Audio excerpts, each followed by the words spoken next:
Good evening, ladies and gentlemen. At this time, I call into open session this meeting of the Arlington Independent School District Board of Trustees, June 25th, beginning at, I can't see the clock, 7:06. I want to thank everyone for coming out to visit with us this evening. We'll start our meeting this evening with our opening ceremony. Would you please join Representative Chris Turner in leading us in the Pledge of Allegiance? Please join me in the pledge. I pledge allegiance to the flag of the United States of America and to the republic for which it stands, one nation, under God, indivisible, with liberty and justice for all.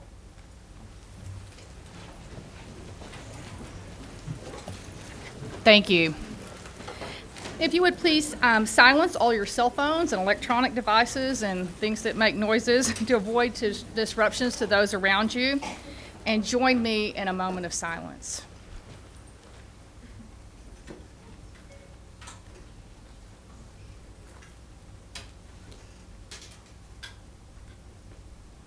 Thank you. This evening, the first item on our agenda, we have, as we've already seen, our distinguished representative, Chris Turner. We're always very glad to see you. We appreciate your support of our Texas public school students, and certainly for the ones here in the Arlington School District. So this evening,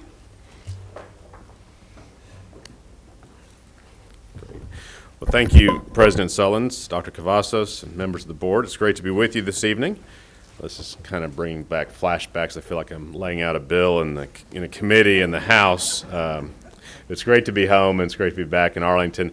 And I wanted to come this evening to briefly, again, congratulate this board and this school district on the incredible recognition of being named the 2014 Outstanding School Board by the Texas Association of School Administrators. This is for those in the audience who don't know, this is a statewide recognition of all the school districts in Texas. Arlington received this recognition last year, and earlier in this year in the legislative session, we were fortunate to have a number of our board members come to Austin. Dr. Cavazos and others were there as well, and we did a resolution in the Texas House of Representatives to mark this momentous award. And tonight I want to be able to present that resolution to you all here in Arlington, along with the gavel that we use to adopt the resolution. But before I present, let me just briefly say that I think this award, and having been around and involved with this school district for several years now, I know that this is an award that certainly this board has earned, but it's an award that reflects the accomplishments of the entire school district, of Dr. Cavazos and his staff, of principals and assistant principals. I understand we have some new principals and assistant principals in the audience tonight, which is exciting. And certainly our teachers and hardworking staff in our schools who work hard every day to see that every child has a chance at a good public education. And it also includes the accomplishments of parents and students who, at the end of the day, is what it's all about. And so I congratulate the entire school district, whether you're a kindergartner or the superintendent. This is an award I think that everyone should share in. And I'm really excited about where this school district is heading. Representing Southeast Arlington and East Arlington, where the student population is growing, and there's a lot of needs. This district is rising to the challenge of meeting those needs. I'm very excited about the bond election that you all passed last year, and the Career Tech Center and a number of other things coming online for AISD. It's going to serve our students well.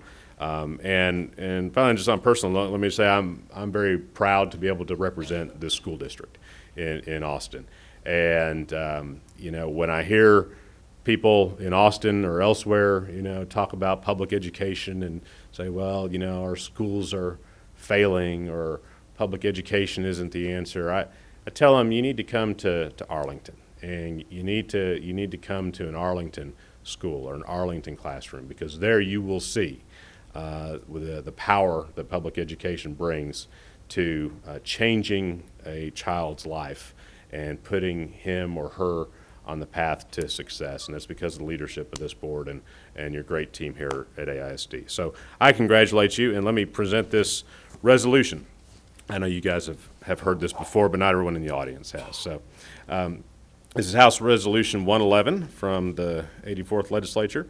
Whereas the Board of Trustees of the Arlington Independent School District has been chosen as the 2014 Outstanding School Board by the Texas Association of School Administrators, and whereas created in 1971, the TASA School Board Awards Program recognizes boards that have demonstrated exceptional dedication and rendered ethical service to Texas school children. The winning board is selected from 5 finalists based on its commitment to student achievement and well-being. Whereas working closely with parents, educational professionals, and other community members, the AISD School Board has devoted itself to establishing an innovative and rigorous learning system that empowers the district's approximately 65,000 students to become successful, responsible citizens. And whereas through their clear-sighted vision of excellence and their thoughtful and decisive leadership style, these individuals have ensured the highest standards for Arlington schools and are truly deserving of praise for their efforts in behalf of their district. Now therefore be it resolved that the Texas House of Representatives of the 84th Legislature hereby honor the Arlington Independent School District Board of Trustees for being named the 2014 Outstanding School Board by the Texas Association of School Administrators, and extend to the AISD board members sincere best wishes for continued success with their important work. This is signed by myself and other members of the Arlington delegation, as well as Joe Strauss, the Speaker of the House. Congratulations.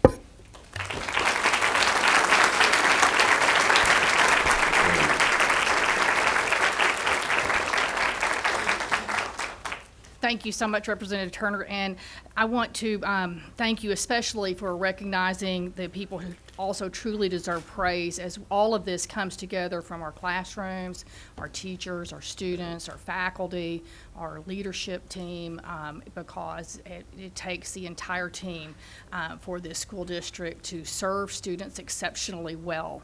And yes, we appreciate you coming out tonight, and like to come down and on behalf of the entire district, thank you. Wonderful. Thank you.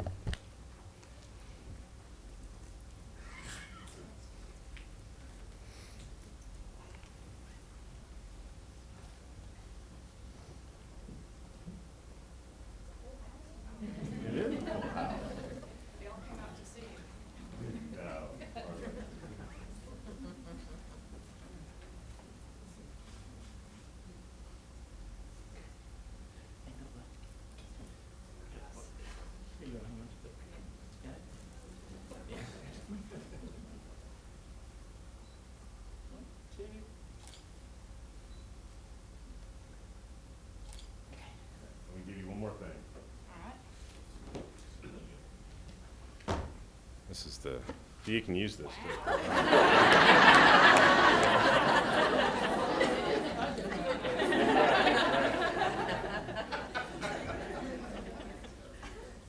Need a bigger desk, Miss Sullivan.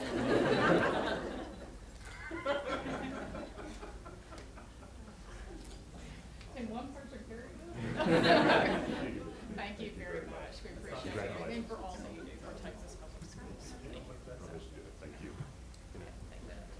Thank you very much. You bet. Thank you again.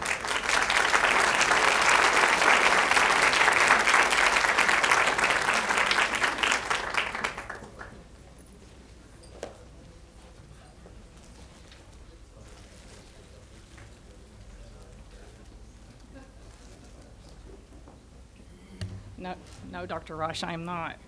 Where's the new gavel, Ms. Sullivan? I think it might damage the desktop. Seek first not to do any damage. Thank you again, Representative Turner. It's always great to see you. Next up on our agenda, we'll go to presentation item B, and it's recognition of the Financial Futures Committee.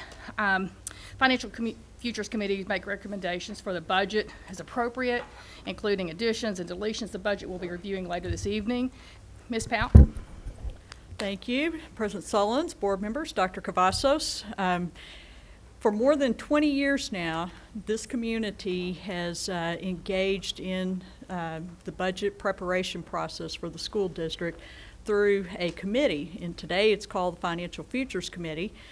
For a number of years, it was the Citizens Budget Review Committee. And for over these 20 years, it hasn't been the same people all 20 years, but we have had a different committee every year, anywhere from roughly 15 people up to 30 people, different numbers each year. But this committee comes together, and in a very short period of time, they digest a tremendous amount of information and then make recommendations back to this board on priorities from the community that then inform us as we prepare our budget. And I say this, I think, every year. I'm always impressed with the level of commitment and the ability to digest a lot of information in a hurry. This year in particular, the group had to understand, get their minds around our strategic plan, the school finance system, legislative matters, our current budget, and our strategic plan. Again, I mentioned that, but also academic services priorities and staffing practices, how we staff our schools and departments. And so they gather all this information over a couple of meetings and then began to really, get into the meat of their work. And I'm always amazed at how quickly they process and put the pieces together to come back with very thoughtful recommendations that are very helpful to us. And so we appreciate that. We appreciate their interest and their time and their talents. And so we want to recognize them for their service. The board has prepared a letter the board president has signed, and I'm going to read that very quickly. It's on behalf of the Arlington ISD. We would like to thank you for your work on the Financial Futures Committee. We have seen the hard work you put into studying the budget and making recommendations for our district, and we appreciate the extra effort made for something so important that it will affect our entire district. Having an engaged community and a fiscally responsible budget are two key parts of our Achieve Today, Excel Tomorrow strategic plan, and your hard work has contributed greatly to those goals. Thank you for your dedication and for supporting the AISD. And so that really says very, very well how we feel about the folks on this committee. We do have some that have served for several years, and so they really are the troopers that keep coming back and taking on this challenge year after year. So we have several of them here. This is vacation season, and so there are a number of people who are not with us this evening, but I'm going to call everybody's name, and for those who are here, I know 3 of them are right here. There may be others in the back that I haven't seen, and so I'll call them up one at a time, and we've got a certificate and a copy of that letter for you. So first of all is Tony Papa, who was the chairperson for the committee, and I don't think he is here. Charles Brady. Charles here. Robert Brewer. Danielle Carey. Justin Chapa. Bill DeKine. Jacqueline Eccles. Is Jacqueline here? Harry Flood. Harry is here. Get to the right one here. There we go, one more. All right, this was Harry's first year on the committee, and he has served on a number of district committees, and so we appreciate his time and efforts very much. So thank you very much.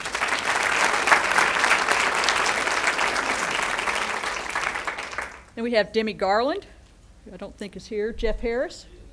Oh, there's Demi. Hi, come on, Demi. I tried to scan the room a minute ago and didn't catch everybody. And this is, I think, is Demi's second year with us. There we go. Thank you very much.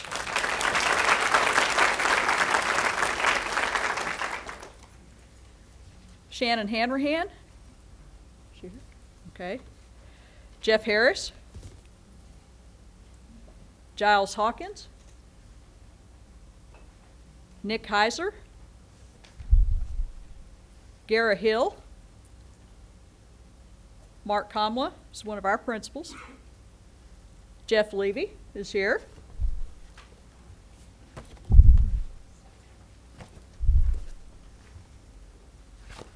All right, there we go. Jeff, thank you very much. This was Jeff's first year with us.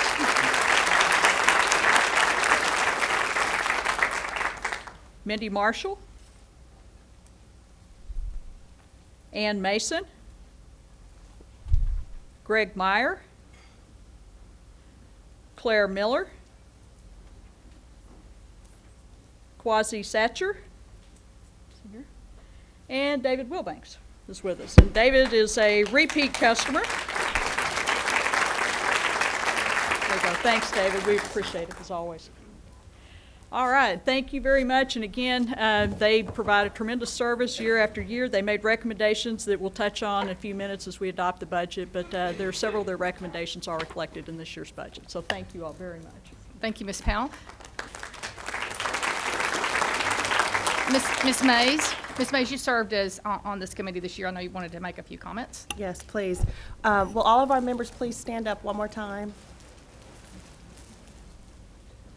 Jeff Bay, hi. On behalf of all of my colleagues and the liaison group of trustees, which was chaired by Trustee Peter Barron, Ann Reich, and myself, we want to thank you for serving on this committee. The time commitment that you've made, the amount of intense of understanding of the different areas that Cindy just named there at that podium is quite a bit. So thank you for taking that challenge. You have to come back every year. I don't know what it would be like if we didn't see you. After 4 years, I graduated. But honestly, thank you very much. Thank you very much for the time commitment that you make, for the recommendations that you make that are very useful. We just want to say thank you. Please remember to look again when it comes up next year. Tell your friends if you want to know anything about the district, sit on this committee because it's eye-opening. So once again, just want to say thank you on behalf of my colleagues.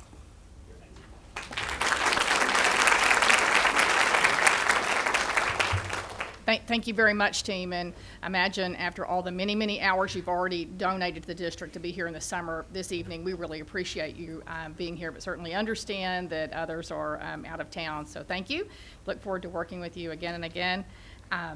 Next up, we'll move on to our presentation item C, which is a community and student engagement self-evaluation report. And presenting for us this evening is Dr. Kevin Barlow. Good evening, Dr. Barlow. Good evening, President Solons, members of the board, Dr. Bassos. Thank you for having a few minutes on your agenda tonight for me to share a little bit about our ratings for the community and student engagement self-evaluation survey. So this survey actually came out of House Bill 5 a couple of years ago in the state legislature, and really was designed so that school districts could highlight and show some of the things that they do in the school district besides just standardized testing. That was a really big push there, so that we could show some other things besides just what we're doing with test scores.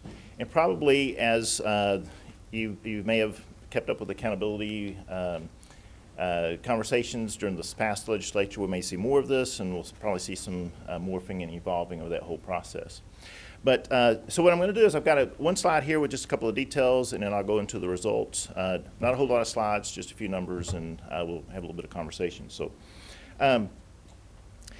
the requirements on House Bill 5 is that there are 9 components established in this process.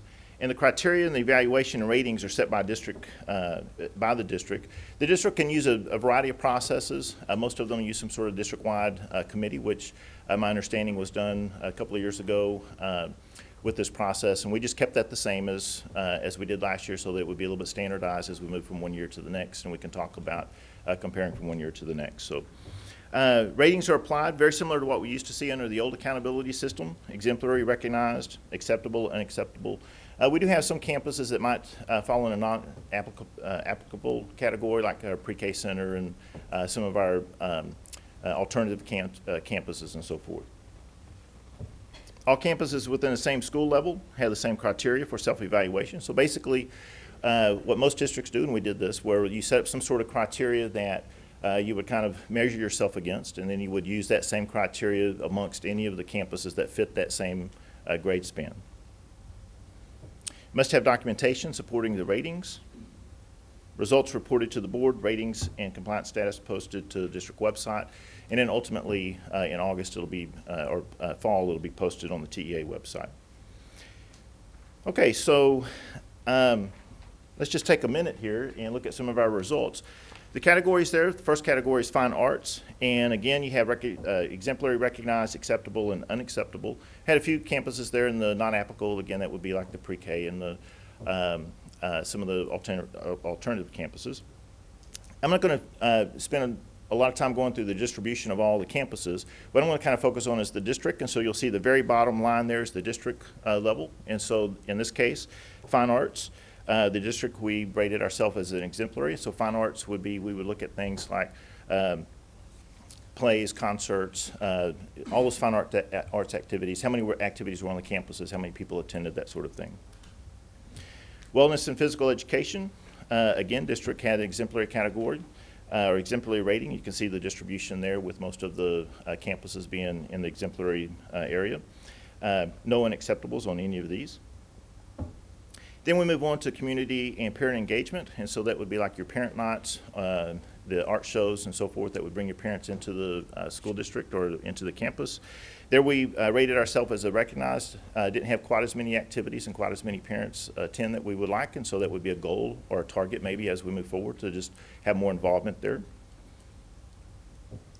21st century workforce development, so that is really talking about those 21st century workforce skills, things that we're becoming more involved with our environment, recycling, those types of things. Again, there you can see the district, we rated ourselves as an exemplary, and along with most of the campuses throughout the district. Another category, second language acquisition, so this would be services that we provide to our ELL students. Again, their district, we rated ourselves as exemplary with most of the campuses as well.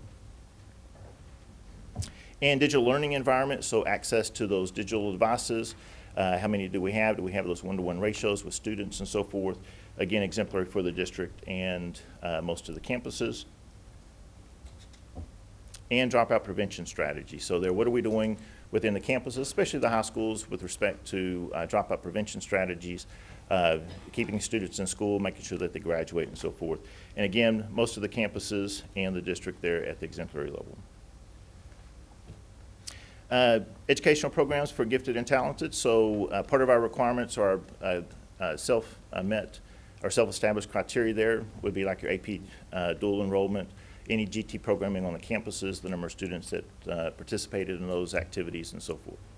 Again, exemplary for the district and most of the campuses. You see the distribution there amongst the other categories. Maybe some of them are recognized, might want to have a little bit of push there to increase some of those, but mostly exemplary.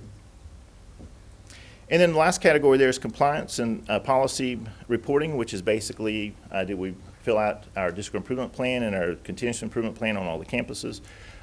So basically that's just a yes or no, did we do it? And that's a little bit more firm in the whole process of the House Bill 5 requirements, and all of our campuses met that. We're in compliance with all those categories. So then we take all of those categories and we do a little bit of averaging, and we come up with an overall rating. There again, the district is rated as exemplary, along with most of the campuses there. It's just kind of a compilation of all the other categories. All right, and I'll take a few minutes for questions if you have any. Are there trustees with questions? No. Mr. Hogg? Thank you, President Solons. Dr. Barlow, thank you so much for this. The one thing I'd make a recommendation is this is year 2, and so last year was the first time we saw this data. I would ask, what are you doing to track this throughout the year? And do we need an interim report midway through? And then also, as we go into future years, it's only 2 years, but I would ask for next year for us to have trend data so we can see what's happening on trending, and I think that's also where interim reports would be some assistance on what we can track. I know some of these things can't be tracked fully on the interim, but until we have all exemplary, we need to be tracking and seeing what's happening on those. And that's a great question, and certainly this is new for all districts, and so we're all trying to kind of get our arms wrapped around it. Tier 2. And yes. And so as we move forward, certainly we can keep that in mind and start looking at maybe some intermediate or intermediary reports and so forth. Yes, I think that's a great Overall, idea. I mean, our goal's got to be move everyone to that exemplary stage on there, and we have no unacceptables, and that's a positive, but having one acceptable or a couple acceptables and not having all exemplaries, we got to move towards that. Thank you. Sure, certainly. Dr. Brosh? Thank you for the information, Dr. Barlow. The question that I have is, seeing this as a self-evaluation report, we set the criteria and the evaluation process.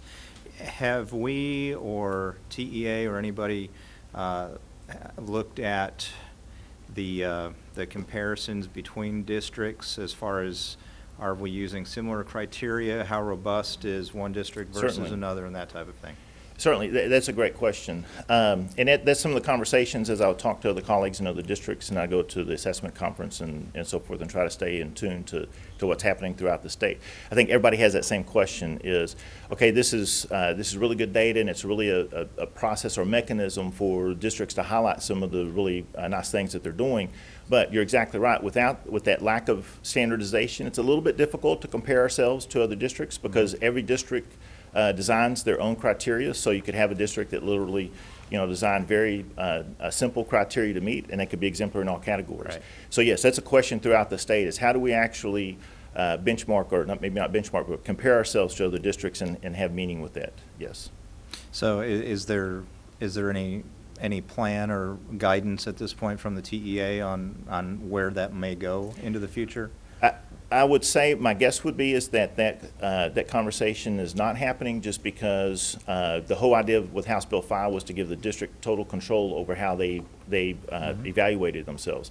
And so there's a lot of benefit into that if I'm doing trend data, as Mr. Hogg mentioned, with respect to internally, Sure. as long as you keep the criteria the same, and so Sure. you'd have your own benchmarks within the system. But the whole idea with the House Bill 5, or the concept of it, certainly they could change, but the concept of it was that it was totally controlled by the district, and it wasn't a means of comparison amongst other districts. Sure. And I know that our process is very studied, very thoughtful.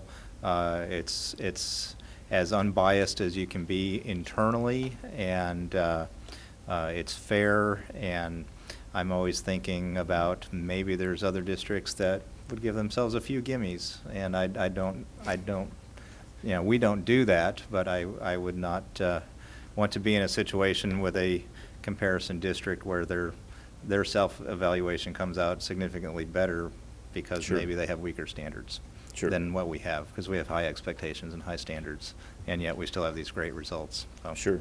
Thanks. I would even venture to say, as I got into this process this year, being new to the district, these criteria were set last year. We probably have more rigorous standards than most districts that I've visited with, yes. Yeah. And I think that's great, and that's something to continue to highlight and sing from the rooftops. Sure. Thank you. Yeah. Thank you, Dr. Barlow, for your presentation this evening. You I bet. see no further questions from board members. We appreciate the information. Look forward to as this thing develops and trending information. Sure, you bet. Thank you. Okay, thank you very much. Next, we move forward on our agenda to something that we look forward to. Certainly, we have a packed house in the summer. We welcome you all this evening, and I know that we're getting to the part I think that many of you are here for. I'm certainly glad that you were able to come out this evening. We will consider ratification of administrative appointments and consider administrative appointments. Dr. Cavazos. Thank you, President Sullins, and I'd like to recommend that the board ratify the appointment of the principal for Crouch Elementary, assistant principal for Bowie, assistant principal for Seguin High School, assistant principal for Workman, assistant principal for Bryant, assistant principal for Piercy Elementary, assistant principal for Reminzi, and assistant principal for Sterrett, and to appoint the area superintendent, assistant principal for Newcomer, assistant principal for Miller Elementary, assistant principal for Pope, and an assistant principal for Sherrod Elementary, as discussed in closed session. Have a motion?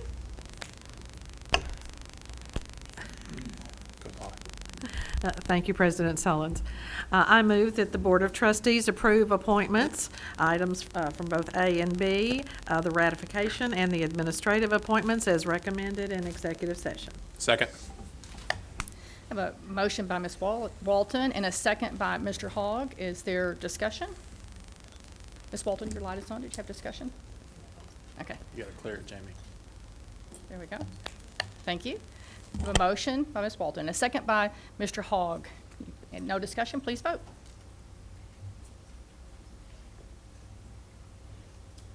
All trustees present vote in the affirmative. Mr. Hibbs is away on business this evening, so congratulations. Dr. Cavazos. Thank you, President Sullins. And first I'd like to introduce our new area superintendent, Ms. Tracy Brown.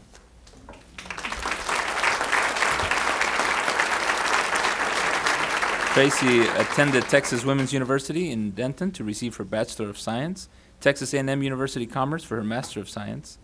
Most recently, an executive director in school leadership, Kimball Feeder Pattern in Dallas ISD, has been a principal, has been with the SMU as a leadership program director, and has been a dean of instruction and assistant principal and a reading language arts teacher. Tracy, congratulations, welcome. Anything you'd like to say? Thank you so much. Good evening, Board President Sullins, members of the board, and Superintendent Cavazos. I am honored and blessed to be here and thankful for the opportunity to join this esteemed organization. I've always kept an eye on Arlington. I've just been down the road in Dallas for most of my educational career, and what I will say about what I've heard about Arlington was that this was an organization that was truly committed to making an impact in the lives of children. And I will tell you that my early interactions with school leaders and leadership here certainly affirmed what I'd heard and what I knew about the organization, that you truly have people here who are committed to changing outcomes for students. So as an area superintendent, I commit to you that I'll be working side by side with school leaders, district officials, community members to do our very best to be able to grow the vision of this organization. And I'd like to just thank my family and friends who are here today, and I have some who are watching live, for their love and support as I embark upon this new leadership journey. And I'd like to close with this quote by Clement Stone. When you discover your mission, you will feel its demand. It'll fill you with enthusiasm and a burning desire to get to work on it. And I tell you that I'm ready, and I already feel at home here in Arlington. Thank you so much for this opportunity. I look forward to working with you. Thank you.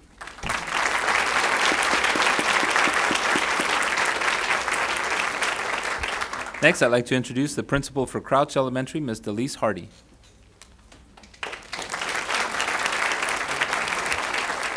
Delise attended Dallas Baptist University and received her Bachelor of Science in Biology, University of Texas at Arlington for her Master in Education and Ed Leadership.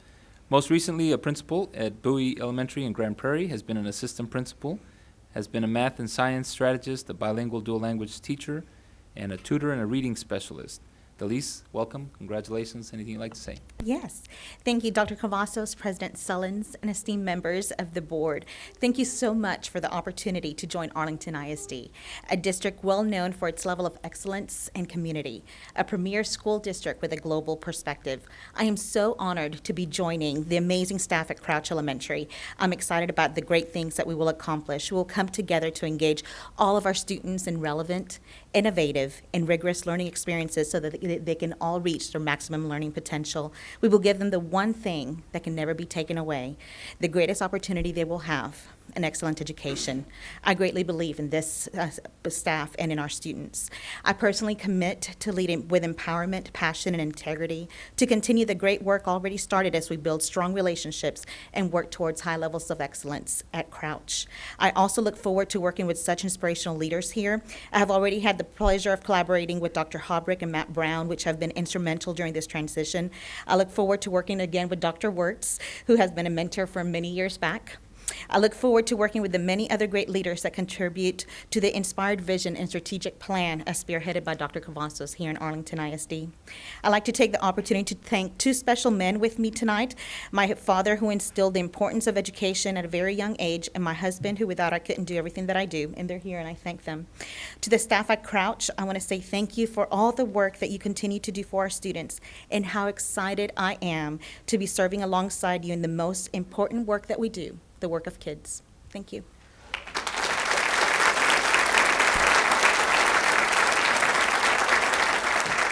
Next, I'd like to introduce the assistant principal for Bowie High School, Ms. Shanna Barrett.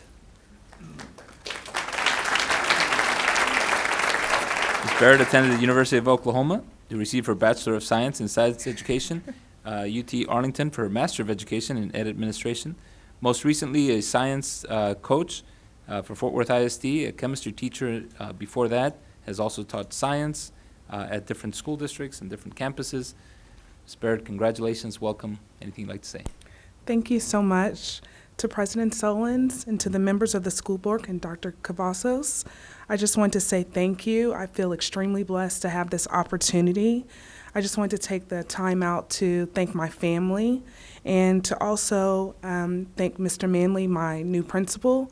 I appreciate him believing in me, and I am very devoted to working to this school district and working for my school, and I just want to say thank you.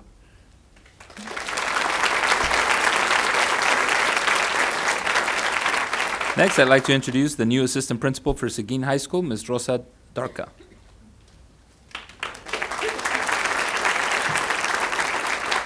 Rosa attended the University of Texas Pan American to receive her Bachelor of Science in Mathematics, UT Arlington for her Master in Education and Ed Leadership. Most recently, a mathematics academic facilitator in Dallas ISD, has been an instructional coach, has taught algebra, has taught 7th grade math and reading. Rosa, congratulations. Welcome. Anything you'd like to say? Thank you.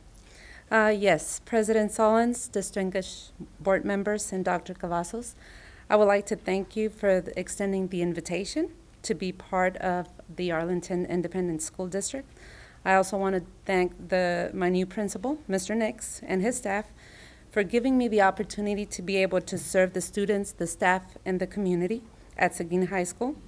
I also want to thank God for guiding me to this point in my career and putting in my heart the passion to serve others. I also want to thank my husband, Clifford. He's here. He's always believed in me and has encouraged me to continue my education. Also, my daughters, Natalie, Rosie, and Serene, for always supporting me in this long journey.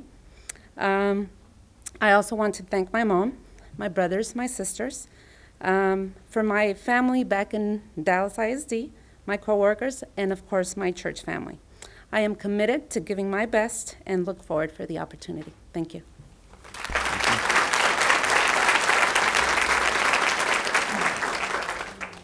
Next, I'd like to introduce the Assistant Principal for Newcomer Center, Ms. Esmeralda Polanco.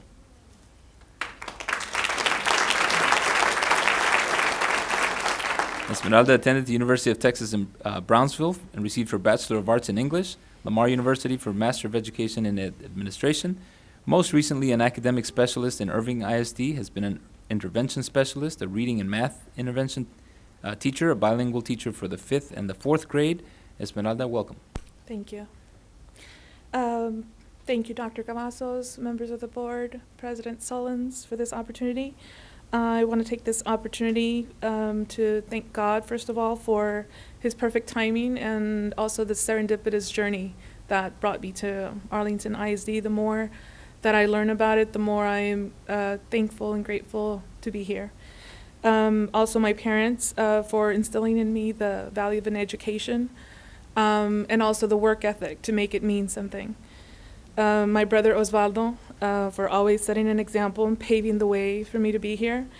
That and for braving the rush hour traffic. He's here right now.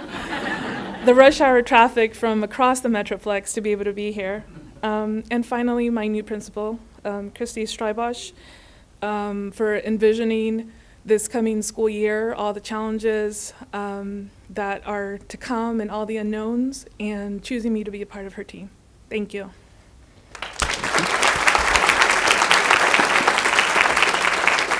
Next, I'd like to introduce the Assistant Principal for Workman Junior High, Ms. Elena Lopez. Elena attended University of North Texas in Denton, received her Bachelor of Arts in Psychology, Texas A&M Commerce for her Master of Science in Counseling and Guidance.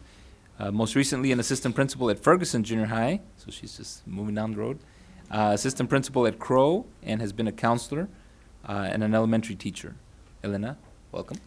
Thank you. Good evening. Members of the board, Dr. Cavazos, President Sullins, I want to thank you for this opportunity. I'm excited to be a part of Workman Junior High, one of the largest campuses, or the largest junior high campus here in Arlington. I'm excited about my journey and the wonderful things that we're going to accomplish at Workman. I want to take the opportunity to thank all of the leaders that have crossed paths with me. I don't want to name them all, but I'd like to thank you for the effective leadership that you demonstrate on a daily basis. You have been instrumental in my professional growth. Area superintendents, Dr. Wirtz and Dr. Haubrick, thank you for embracing me at the elementary level. Mrs. Wilma Sonato, I thank you for opening the door into secondary for me. It's been a great journey. To my Titan family, I want to say that you have made my first year in junior high just simply the best. It's been an amazing year with you. You are a phenomenal group of educators, and I will certainly miss you. To my workman colleagues, my new family, I'm excited about coming on board and working alongside you and serving you as one of the new assistant principals. I'd also like to thank my family, my children, and my husband for their unwavering love and encouragement and support. Thank you.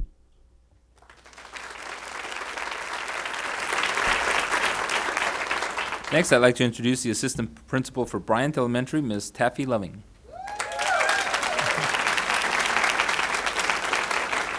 Taffy attended Texas Tech University, Bachelor of Business Administration, Texas Tech for her Master of Education. I know what's happening over here. For Ed Leadership. Most recently, a 6th grade teacher at Piercy Elementary School, has been a special ed resource math teacher, and has worked in different businesses and commercial entities. And so, Taffy, congratulations. Thank you. Thank you, President Sullins, members of the board, and Dr. Cavazos. I have several people I want to thank for helping me get here. First of all, my cousin Pam Frederick, who showed me that I could move from business into education. Dr. Melissa Haubrick, who was my principal at one time and saw something in me to say that this was a path for me to go, so I appreciate her belief in me. Mrs. Nicole Turnipseed, I guess not current anymore, my principal at Piercy, who gave me unconditional support as I went through my graduate work and spent a lot of times having very honest and real conversations with me. To all the teachers at Piercy Elementary, past and present, who have shown me and helped me be an effective teacher. Mrs. Randy Smith and the staff at Bryant, who must believe I'm the right person to help lead Bryant. Joy Kid Stamps with the Emerging Leaders Program, who pushed me in ways that at times I didn't think I wanted to be pushed. Dr. Buell and Dr. Cavazos for allowing me this opportunity. My parents, especially Mom. She gave me my fabulous name. And most of all, I want to thank my students at Piercy. I have loved every minute of it. I've loved being a teacher. It is because of them that I am here today. I only can hope that I have inspired them the way they have inspired me. Thank you.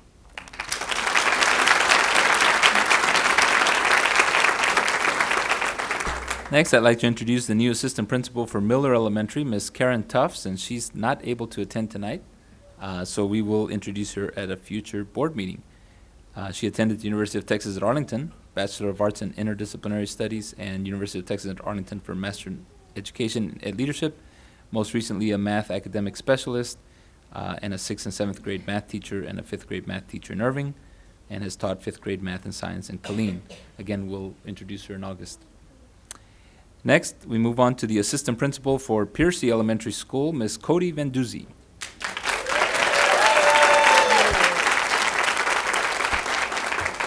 Cody attended the University of North Texas in Denton and received her Bachelor of Science in Child and Human Development and Family Relations. Lamar University for her Master's of Education in Administration. Most recently, a teacher support interventionist at Piercy and at Key Elementary, instructional data specialist at Piercy, and she's been an instructional consultation team manager at Piercy, Webb, and also a special ed teacher at Wimbish. So, Cody, congratulations. Thank you, President Sullins, members of the board, and Dr. Cavazos. I'm so excited to be here tonight. When I finally decided to begin pursuing a role in administration 2 years ago, I had one prayer, and that was that I would be placed in the right school at the right time under the right leadership. And I never imagined that my own school would even be an option. I am so blessed, humbled, and honored that you have chosen me to become the assistant principal at Piercy Elementary. We have the most amazing students and phenomenal faculty and staff, as well as a pattern of excellence that I hope to help continue in the years to come. Thank you, Dr. Cavazos and Dr. Buell, for giving me this opportunity. There are so many people that have supported me, and I want to thank just a couple of them. Christy Eisenhower and the ladies of ICT for the past 9 years. You've been my support system, and I know I'm a better educator because of you. Joy Kid Stamps and my Emerging Leaders cohort, thank you for helping to prepare me for this role. Tiffany Jackson, it was such a pleasure working with you this year at Key. You have made a profound impact on who I want to be as an administrator. Tyson Jones, you left big shoes to fill. I only hope I can make it seem as easy as you did. And please know your number will be on my speed dial and you'll be hearing from me often. And last, but certainly not least, Nicole Turnipseed. I don't know if I would have ever started down this path if it weren't for your guidance. You have taught me so much and have pushed me to grow in so many ways. You have been such an amazing mentor, encourager, and friend. I am so thrilled to be joining you. So thank you for believing in me. And for my Piercy family, I'm so thrilled to be able to stay with you. I do have some family that I'd like to introduce. My husband and our 3 sons are here with us this evening. Also, my dad and my mother-in-law are both here, and several others who are watching online. To my family, thank you for your patience and your unwavering support. I could not have done this without you. Again, thank you for entrusting me with this opportunity. I am so grateful and cannot wait to see what is in store for Piercy next year. Thank you.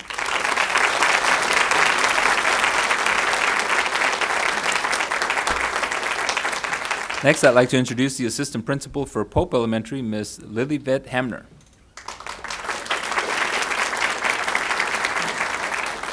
Lilivette attended Agnes Scott College, obtained her Bachelor of Arts in Music Performance, Lamar University for Ed Administration. Most recently, elementary ELL specialist in the Department of Oral Languages in Irving, has taught K-8 bilingual, or has been a K-8 bilingual intervention specialist, has taught 3rd and 4th grade bilingual, and has been a kindergarten teacher assistant and substitute.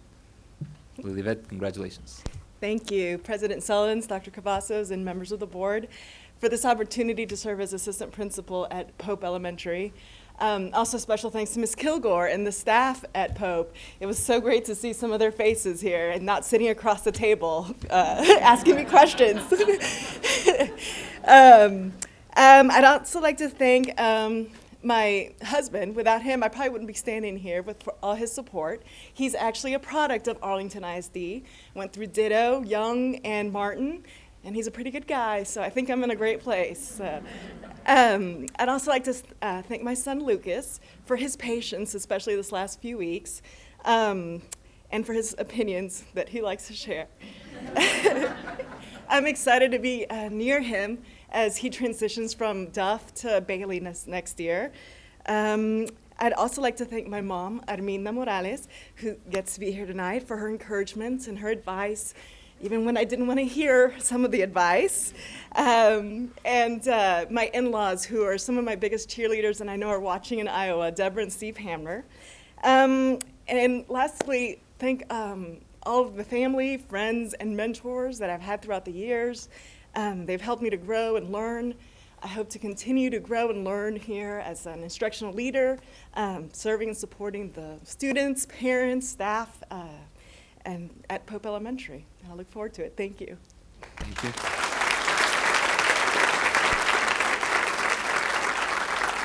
Next, I'd like to introduce the Assistant Principal for Remenzi Elementary, Ms. Lee Adams. She attended Stephen F. Austin University for her Bachelor of Science in English and Psychology, Lamar University for her Master in Education Administration. Most recently, a 4th grade teacher in Plano ISD, and has worked as an English, Spanish, and science teacher, coach in different school districts. Congratulations, welcome. Thank you so much. President Sullins, Dr. Cavazos, and esteemed members of the board, first of all, I'm so excited. My Tennessee accent may really come out. So, I wish to thank you for the honor and the opportunity to have been chosen as assistant principal for Remenzi Elementary. I'm very humbled and excited to be a part of such an outstanding school district. There are several people that have had an influential part in my life, and that has allowed me to stand here before you today. I have my wonderful and loving family, my mom, and my brother. My dad and my sister-in-law are watching from home. I have, excuse me, you not only can give me unconditional love and faith, but you've been my support, my guidance, and have always pushed me to reach my highest potential. Thank you. I also want to thank my mentor and friend, Sandy Moskies, who's here today. She's been my principal for the last 4 years in Plano ISD. Her mentoring, the leadership opportunities she continually gave me, and the reflective conversations that she took the time to have with me has made me be a better educator and a person. To my wonderful colleagues and best friends who are also here with me today, Brenda, Monica, Pat, and Jeanette, and I have some others that are watching from home. You've been my partners in prayer and ongoing support, both professionally and personally. Thank you. I'm honored that you're with me here today so that I can take the next step in my career. Finally, but definitely not least, to my new family at Raymond-C Elementary, Principal Ozuna and staff of Raymond-C Elementary, I want to thank you for choosing me as your new assistant principal. I'm so honored. You have my commitment that I will always set high expectations for the faculty, the students, and myself. I will encourage effective decision-making through participation, purposeful communication, and collaboration. I will ensure that student safety and engaging learning is a priority and will always lead with fairness, openness, and honesty. I'm looking forward to working with you, the students, the parents, and members of the community and district. With the utmost sincerity, thank you again for such a wonderful opportunity. I'm looking forward to working with everyone the upcoming school year.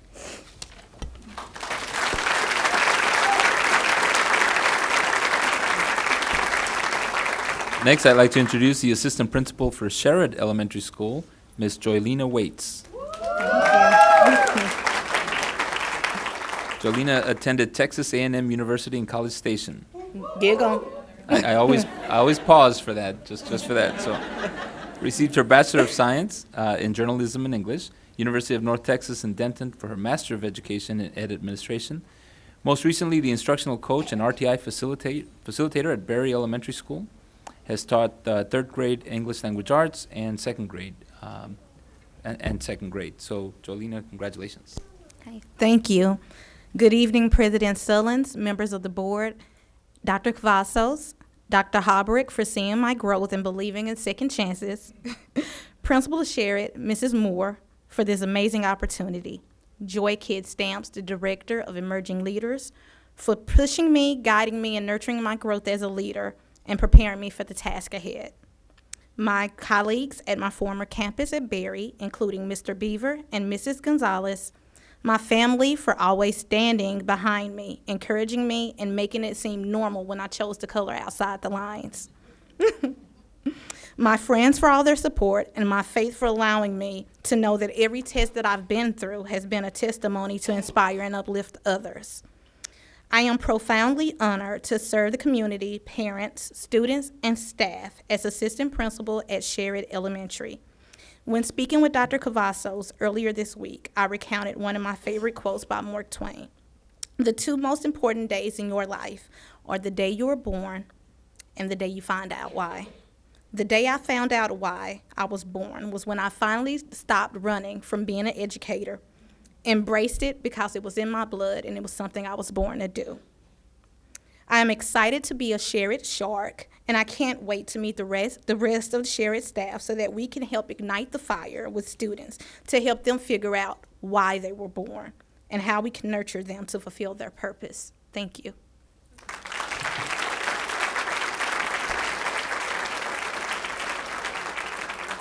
Last but certainly not least, the assistant principal for Sterrett Elementary, Ms. Allison Gilmore. Allison attended Texas Tech University, received her Bachelor of Science in Early Childhood Education, University of North Texas in Dallas to receive her Master of Education in Ed Administration. Most recently, a campus testing facilitator at Crouch Elementary, has taught 6th grade ESL at Anderson, 5th and 6th grade at Anderson also, has been a 3rd grade teacher and a 1st grade teacher. Allison, congratulations. Thank you. Thank you, President Solons and the board, and thank you, Dr. Cavazos, for entrusting me with this opportunity. I am beyond grateful and humbled that I have this opportunity. I have thought and dreamed of this day for quite some time. I wouldn't be standing here without many of the people behind me today. I thank the good Lord above, my mentors, friends, family, and those who have believed in me. First, to my mentors, there have been many of you, but I have to take a moment to recognize Mrs. Jacqueline Orsini and Mr. Matt Brown. Ms. Orsini, you told me you were watching from home with those twins, so. From the moment you stepped on campus, you saw something in me and worked tirelessly to train, teach, and build me up into the leader you believed I could be. You were always honest and gave me every opportunity to step up and lead. Thank you for teaching me to believe in me. Mr. Matt Brown, you have taken the time you probably didn't have while being the principal of 2 schools, to teach me all you could, from technical details to the art behind being a leader. I appreciate it all. Thank you. To the teachers, colleagues, and friends that I've worked with along the way, I'm thankful for you. To the Crouch staff, you have shown me grace, taught me what true dedication looks like, learned beside me, spoken words of affirmation when I needed them most, and empowered me to take off and fly. You are something special, and I'm excited for Mrs. Hardy to see the passion inside the building and the community around that building. To my family, thank you all. I wouldn't be here without all of your support.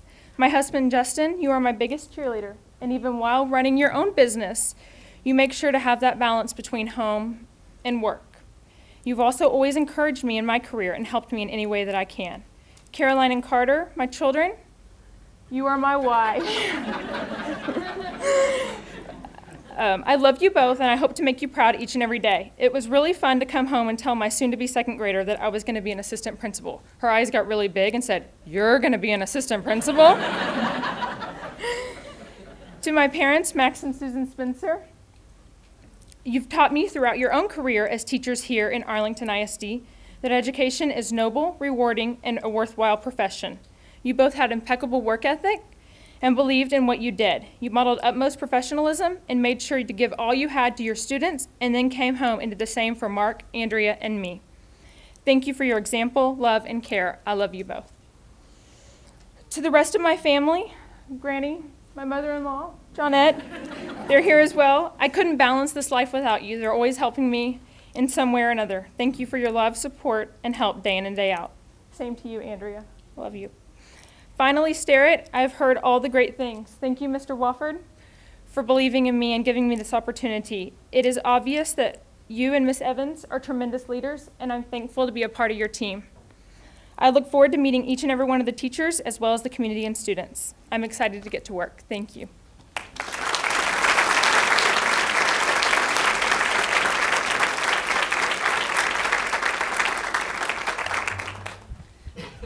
Thank you, Dr. Cavazos.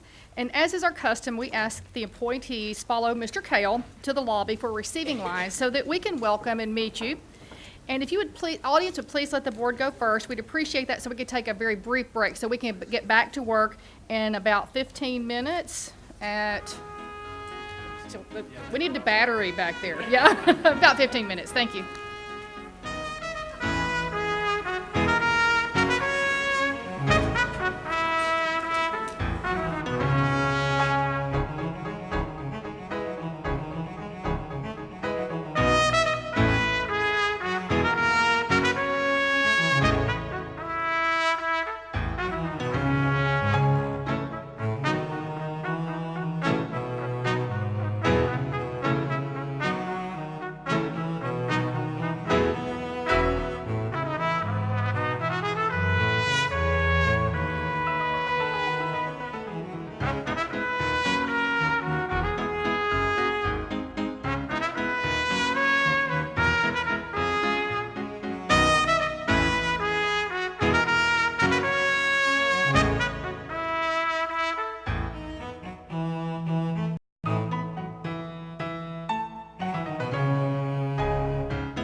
calling this meeting back into order. Thank you. Next up on our agenda, we have a public hearing on the proposed budget and tax rate. Ms. Benjamin, as we open our public hearing, do we have any cards? Okay, since we have no cards or comments from the audience, the public hearing on the 2015-2016 budget for proposed tax rate is now closed. That's quick. That brings us to our open forum for agenda items. Ms. Benjamin, let me confirm also there are no cards for open forum this evening.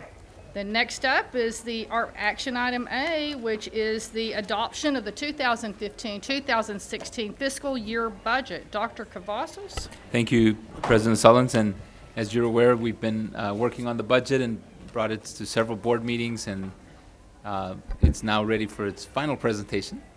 Ms. Powell. Thank you, President Sullins, board members, Dr. Cavazos. This is the end of a long journey, one that we began really in November of each year, and involves a tremendous number of people, as we've discussed before. And so I'm going to summarize very briefly what we have in the proposed budget. You all have discussed the budget twice. You've given us direction on several of the key points in the budget, and so I'm just going to highlight a few things and be happy to answer any questions you have. This slide is a summary of the expenditure budgets in each of the funds for which you'll be adopting a budget this evening. The general operating fund has a proposed budget of $500.9 million. The total of all funds is a little over $1 billion. The estimated tax rate for the upcoming year is a total of $1.41.50. And that is an increase of about 6.7 cents over last year's adopted rate. And I'll remind everyone again here that the board is not being asked to adopt the tax rate tonight, just the budget. We'll actually adopt the tax rate in August after we receive our certified values. In terms of the general fund, we have an operating surplus of $420,000 in the budget. We're then using $4.7 million of surplus fund balance. This is a planned use of fund balance to finish the construction of Patrick Elementary. The board committed these funds in 2012 to build Patrick Elementary completely out of surplus general fund dollars. As I've said before, I can't think of a better use of surplus funds than to build something that will last the district and serve children for 40 or 50 years. So very, very good use of those funds. We are completing construction this summer, and the school will open in August, so we have about $4.7 million of expense to go on that school. So with that expense recorded, you will see on our budget schedules that we have what appears to be a net deficit, but again, it's strictly because we're using surplus fund balance for construction. And so if the budget as it stands right now would have an ending fund balance at the end of next June of $181.5 million. Just to give you a perspective of where our revenues and expenses come from, a couple of pie charts here. You can see in terms of revenue, we actually are receiving a little over half of our revenue from the state, 46% from property taxes. On the expenditure side, payroll makes up the lion's share of our budget every year. We are a service provider. We don't manufacture goods, and so the bulk of our cost is in providing that service. So 88% of our budget is in payroll. The next largest category is purchased and contracted services. I always like to point out that in that category is where we have our utilities. So the combination of utilities and payroll is about 94% of the whole budget. Several highlights on the budget. The board has already voted to approve a 3% salary increase for employees, so the dollars for that are built into the budget, along with new positions to support our strategic plan, our academic services priorities, and operational needs of the district. We've included funding in here. Again, the board has already approved this for increases in substitute pay rates and extra duty rates, mainly for professional development. The board approved those in May, and so we built those into the budget. The academic services area has identified its priorities for the upcoming year and beyond, actually, and so their budget was largely built around those academic services priorities. We have funding here from an impact on the budget from the bond program. This particular year, there's actually a net reduction in operating costs because we are closing Hutchinson Junior High School and consolidating it with Workman, so there's some staff savings there, as well as we're combining Ferguson and Owsley Junior High, so there's some staff savings there. We will have some additional utility costs in terms of operations at Workman Junior High, and so the net result of this is about $1 million savings in the operating budget.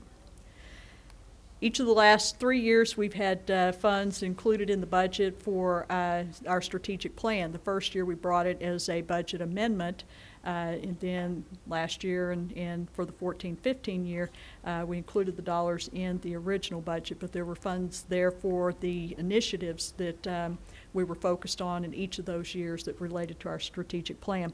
We are coming to the end of our 3-year strategic plan. We've begun work to develop the next strategic plan, and that strategic plan will be adopted later this fall. And should there be initiatives identified specific to that plan that require us to do so, we will come back to the board with a budget amendment in December, January, probably this upcoming year. FFC recommendations are reflected in the budget. They gave us several recommendations, and we have included 2 in particular. One of those recommendations was that we concentrate our compensation increases on salaries.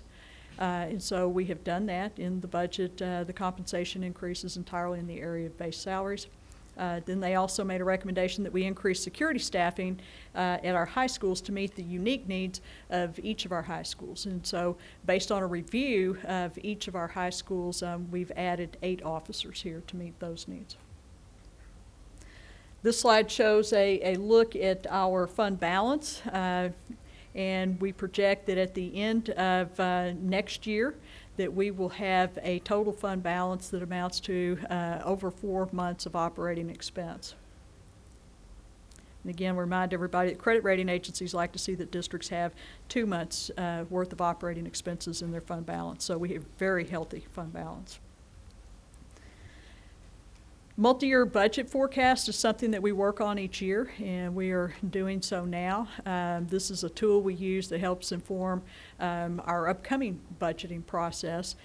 There are several key assumptions that we work with in the multi-year budget forecast, one being enrollment, one being property taxes, property values rather, and then state aid funding formulas. And so any change in any of these will have an impact on those forecasts. And so once we get our certified property values in July, we will incorporate that information into our budget forecast, and we'll then begin using that to plan for the upcoming budget. In addition to the general operating fund, we'll ask the board to adopt budgets this evening for several other funds: the natural gas fund, debt service fund, construction fund, and the food service enterprise fund. And again, you all have seen these budgets already and had discussion on them. We built into the food service budget 4 positions that we presented to you all at the last meeting. One is an assistant manager position, and then there were 3 food service specialists. So that's the only change from any of these from what you saw last time. I'll point out again, on the construction fund, you see that it appears that there's a large deficit there, but we sell bonds each year for projects that we'll be doing. So we sold bonds last summer in the amount of $176 million.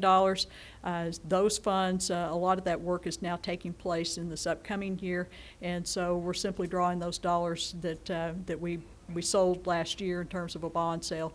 We're drawing those dollars now out of our fund balance to spend them. So those are dollars that we issued specifically for construction last summer. That work is continuing, so that's why it appears that there's a deficit there. Also here at the next action item, I believe, on the agenda is our bond sale. following this. So built into this budget are proceeds from the bond sale that the board will order this evening. In terms of the debt service fund, that's where we account for principal and interest to pay the, or that's where we account for the tax revenues to pay our principal and interest on the 2014 bond program. The construction fund, again, that will continue the work that we have already begun with the 2014 bond program. You see the specific projects listed there that we'll work on in this upcoming year.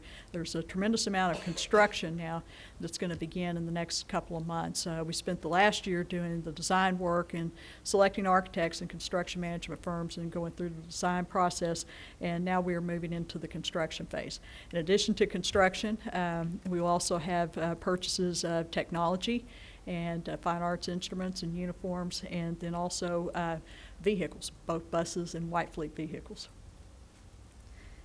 For the food service fund, we discussed at the last meeting that our prices for full price lunches have to go up 10 cents in order for us to comply with federal guidelines from the Healthy Hunger-Free Kids Act. There will be no change in breakfast prices or reduced price lunches. And again, I mentioned a moment ago that we've added, there are 3 or 4 positions in the budget there, new positions. One is assistant manager position, and then 3 food service specialists. And then the same 3% salary increase the board approved at a previous meeting is also built in here. So in terms of next steps, we have this as an action item this evening for the board to consider. By law, since our fiscal year begins July 1, we have to adopt a budget by June 30th. So that is before you this evening. We'll come back in August after we get our certified property values and present to the board a tax, the tax rate for adoption. And so with that, I'll be happy to answer any questions you might have. Thank you, Ms. Powell.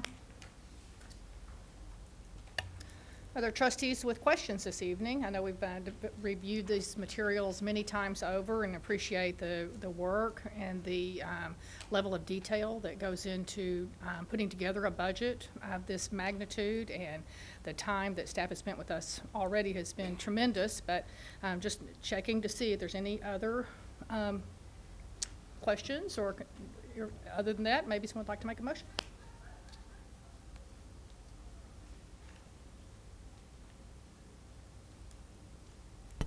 Mr. Hogg. Thanks, President Soltens. Ms. Powell, one real quick question. As we increase the tax rate on that, we're increasing it 6 cents. When we went out for the bond, we'd originally discussed 10 cents, correct? We said that the tax rate would go up. We anticipated a maximum of 15 cents. We increased the tax rate a little bit last year, and with this increase, we're 3 cents under where we thought we would be. And if our property values, our certified values, come in July 25th higher than we have anticipated, will be even lower. It might be a tick lower than what we've, yeah. Key is we're still under what We are. said, We're 3 full cents less than where we thought we would be. I think overall, just from a budget perspective, I think we've done a lot of work on this budget. We've looked at what we do for our employees. I still think we have, I'm totally comfortable with this budget. I think we have to take a more strategy on our health insurance. We discussed this last year. It's very mediocre, just being very honest where it is. We're not the only one that's very mediocre and expensive. I know, knowing some of the numbers that are going to come out for TRS Active Care and increases, you know, in the country, the average is 78% increase in health insurance right now. So it's pretty bad. So we have clients right now that are happy because they only had a 4% increase in their health insurance, which is where it's going on. And so I think with us being in TRS Active Care, we don't have much control over that. So we've got to find ways where we can have a little more control or something better for our employees. Because I think if we're just throwing money at, I don't think it's a solution. So I would ask this board to really consider, as the year goes on, because budget is not a one-time meeting, a two-time meetings. Budget's a year-long cycle that we are constantly working on, and at any time we can amend the budget for anything. I think we've got to really put hard strategy on what we're going to do, because I do think we're at the point where our health insurance is unlivable. And we always talk about you've got to have livable wages and competitive wages, and I think our health insurance is really starting to hurt us in some of those realms. And so I don't have the solution. I don't think anyone has the true solution, but we've got to have some deep discussions to talk about that. And then also as we go with the fund balance, we've been very fiscally conservative, and I appreciate that from my colleagues. I think we've got to look at what can we do on some of that money to contingency plan. You know, over the next 10 years, could we have, as an aging population in Arlington, if we have a dip in attendance, could we allocate some of those dollars to help protect some of that fund balance? I think we've got to be a little more strategic on some of those pieces. But overall, I would commend my colleagues. I think we have a very strong budget, a very sound budget. Many of our colleagues around the state do not have that strong budget, and there's nothing worse than watching our colleagues to the west that are having to pay for their food enterprise fund, and we are completely an enterprise fund funding on itself, on its own, and taking out of the general budget to fund that, or they're voting in deficit budgets, or they don't have enough fund balance, and they're having to take out loans to cover them for those 4 months to cover that. So I commend my colleagues and especially staff for all the hard work on that. So it is an easy thing for me to say I move for approval of the 2015-2016 budget. Thank you, Mr. Hogg. I have a motion to approve the budget, and give a second, and Dr. Rush also had a question. Maybe we'll go ahead and get a second. Yes, I second, absolutely. I'm just making sure that we also reserve time for any comments that any trustees have as well. So we have a motion by Mr. Hogg and a second by Dr. Rush. Dr. Rush, you have further question? Yes, I just wanted a clarification point. Before I do that, to just affirm agreement with Mr. Hogg and his comments. Everything he stated is spot on. Appreciate your thoughtfulness there, Bowie. The question that I have is more of a clarification. I was interested in, as I had mentioned, I don't know, a couple meetings ago, inquiring about the workload, elementary counselors, and we've gone through and had a good explanation of the priorities, and certain things just didn't make it. And just for clarification for myself, for our colleagues, I don't know if it'd be Dr. Wirtz or you, that could maybe restate kind of what you mentioned at the last meeting that we discussed, elementary counselors, their workload per student versus, let's say, the secondary counselors' workload per student, and what the strategic direction is there, the evaluation process, and that kind of thing, please. Okay. So we've conducted a review on the workload of counselors, both at the secondary and the elementary ranks. And when we did the review of the counselors, we looked at their student to counselor ratio, their workload, and the amount of contact time they were having with students in comparison to like the state recommendations. And the challenge was initially when it came to elementary schools specifically, it really wasn't as comprehensive as a look as we needed, because there are two positions that sit at the elementary schools that facilitate or help in the workload of counselors, namely guidance techs and testing facilitators. And right now, we believe there are some inconsistencies across the district with how they're being utilized, whether they're really being utilized, those two positions, whether they're being utilized really within the parameters of their job description specifically.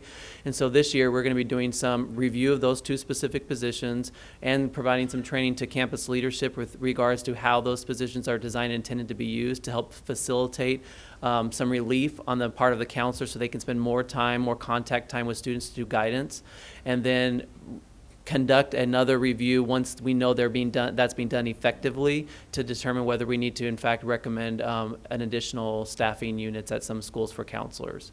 Okay. So yeah, we're in the process of that. We still need to access more information with regards to those two positions and how they're functioning, because what we found is that schools that report that guidance techs and testing facilitators are being used appropriately and well, counselors have adequate time to work and interact with students in guidance.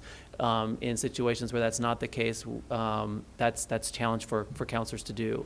And so we're trying to determine what's causing that to happen, and then to provide some leadership coaching or some training to principals on how to utilize those positions well, so that counselors can receive the relief they need to provide more contact time with students and in fact do more guidance.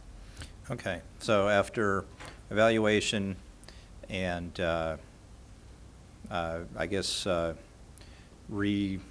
allocation and then I guess, reassessment after that to see if there's deficiencies at certain schools or campus-wide or district-wide. Will that process, do you think, be concluded in time, or is it the plan to be concluded in time for our budget evaluation process for the next calendar year? Yes. To have all that Yes, it will be. sorted out and figured Yeah, out? our intent is to have that determined and then bring forward a recommendation if it's necessary, if there for any staffing adjustments that would need to happen for the following school year, so next spring. Okay. Yeah. Okay. Well, that's, I just wanted to make sure, because I know that is an area where I've received communications. Sure. And I just want to make sure that they, as a group, know that we hear them and we are addressing it, and it wasn't ready really to be fully presented here at this budget. So thank Sure, you. no That's what problem. I needed to know. Okay. Thank you, Dr. Reich. I certainly agree with Dr. Hogg, Mr. Hogg's remarks earlier. Mr. Hogg's remarks earlier about this being an ongoing process. The budget process doesn't have a beginning and I think if you ask staff, it never has an ending date. And so I think that it's important that we realize that as things and needs emerge, we can adapt as necessary. But the amount of thought leadership embedded in the plan as is, I think, is a solid and strong budget.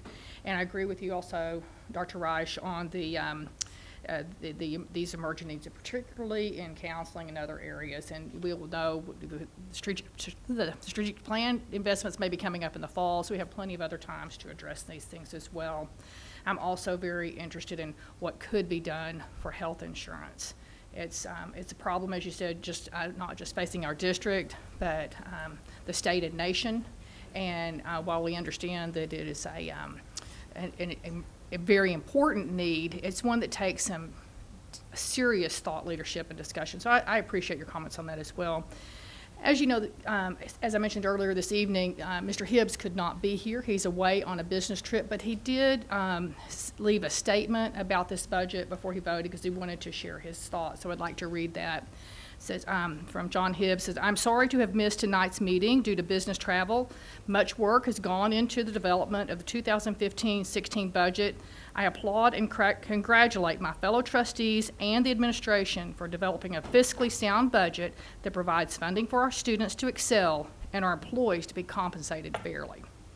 So appreciate Mr. Hibbs' work and safe travels to you. And so we have a motion on the floor from Mr. Hogg and a second from Dr. Reich.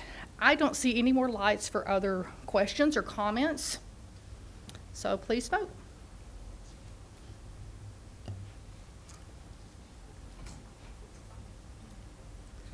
All trustees present voting in the affirmative, we have a budget. Thank you very much.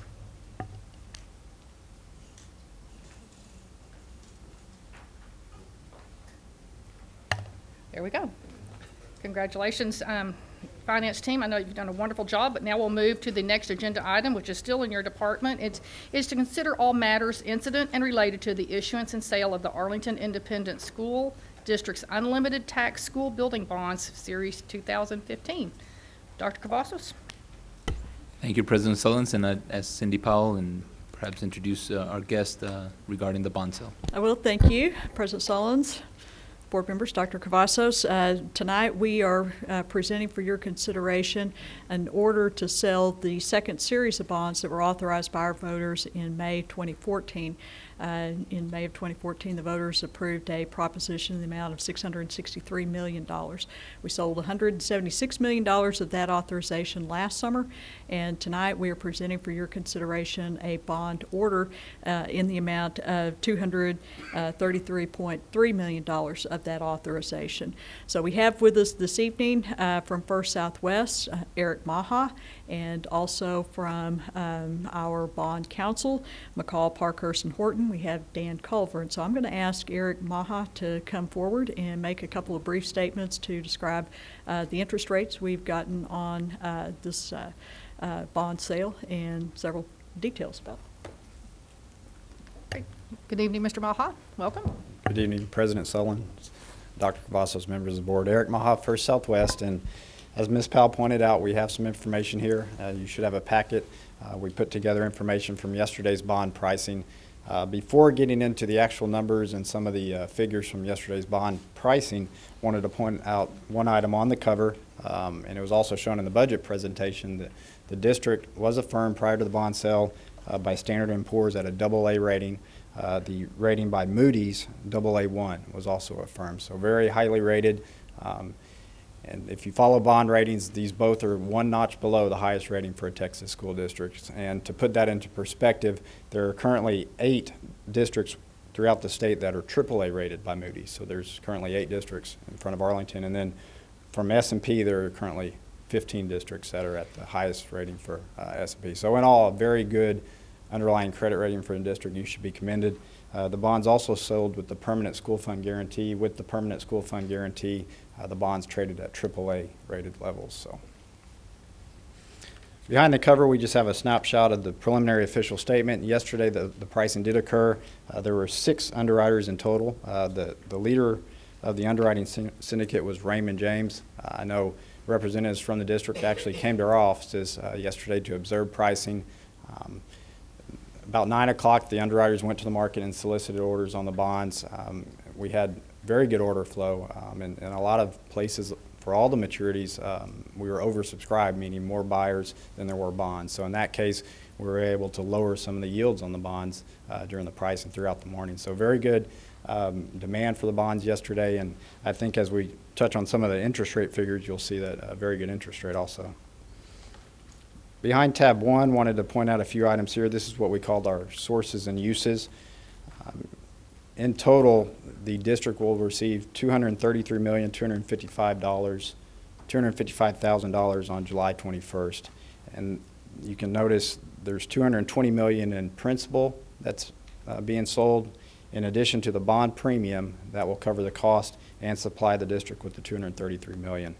You also notice there are 4 columns there. The proceeds we have structured in the tax impact model for the technology portion to be repaid 5 years, within 5 years. So we're keeping some of the shorter life assets on a short repayment schedule. And there's about $14.7 million for technology, and then there's $1.8 million for fine arts. That's on a 10-year amortization, and then $3.6 million towards transportation, 12-year amortization, and then the bulk of the transaction of the proceeds, $213 million, and that's for facilities. And then that's on a 25-year amortization, which is consistent with prior bond sales. Page 2, this is the debt service or amortization schedule on the $220 million. Just wanted to point out the true interest cost noted in the middle of the page there, 3.57%. This is the effective rate, or the average rate, if you will, of all the maturities.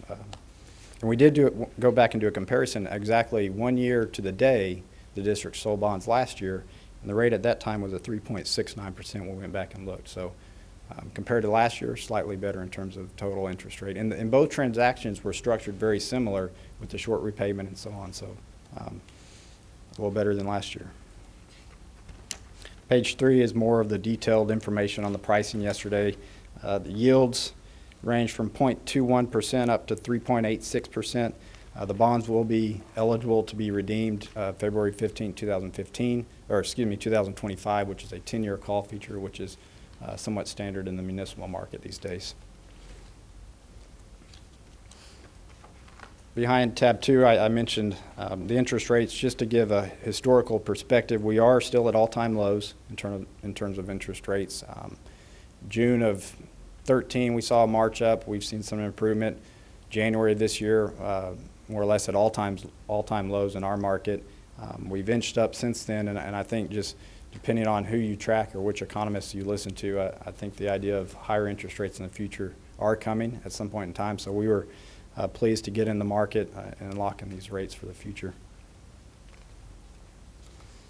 And then behind tab 3, the final section here is just a copy of the 2 rating presentations that highlight some of the strengths and weaknesses in the rating agency's eyes of the district prior to signing the ratings.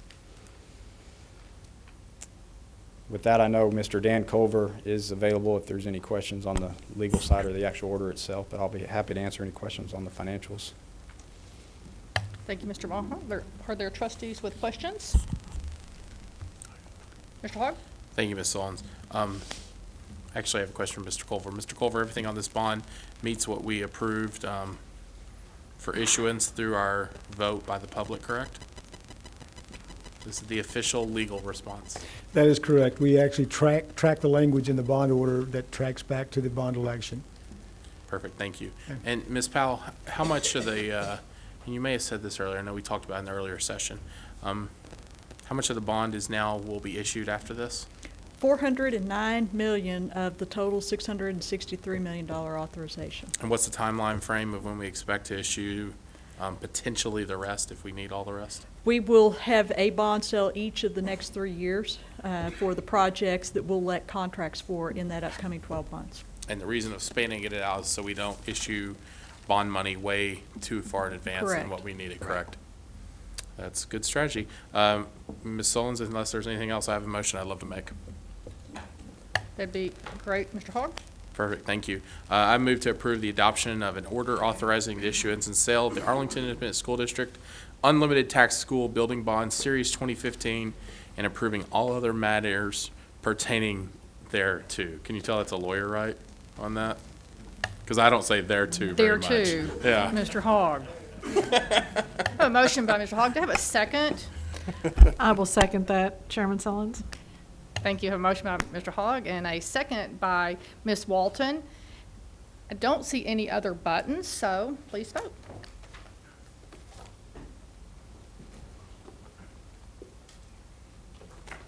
All trustees voting in the affirmative. The motion carries. And thank you. Thank you for presentations this evening and keeping us informed, Ms. Powell and Mr. Drollinger, on the process and the procedures moving forth as we carry out this magnificent bond program. Thank you very much.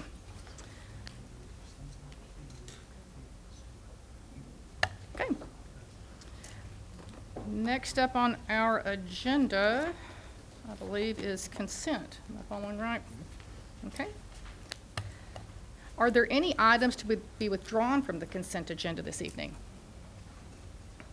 Seeing none, we will move forward. Ms. Powell, it has been our practice for the last year that we make sure and celebrate all the community donations during the executive session so that everyone may see the generosity of the community. Since this is the last meeting of this school year, I've asked Ms. Powell to give us an update on what the entire year looks like. Thank you, President Sullins, board members, Dr. Cavazos. We have received donations totaling $977,649 year to date. So that is very significant. We just broke it down by quarter, but we certainly appreciate every last dollar that we've received, and it makes a tremendous difference to what our schools can do. So we thank the public very, very much for that. We also, if we want to talk about bids, we have 15 bids on the agenda this evening, and in each and every case, we're recommending the lowest bids and the bids that represent the best values to the district. Thank you, Ms. Powell, and what a remarkable community that supports public schools and Arlington schools in such fashion.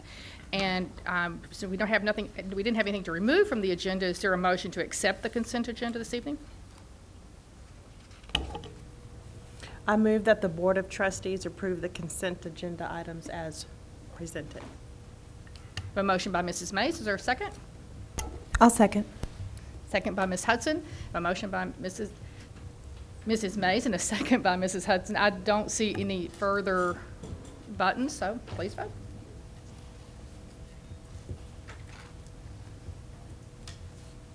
Consent agenda passes. Thank you very much.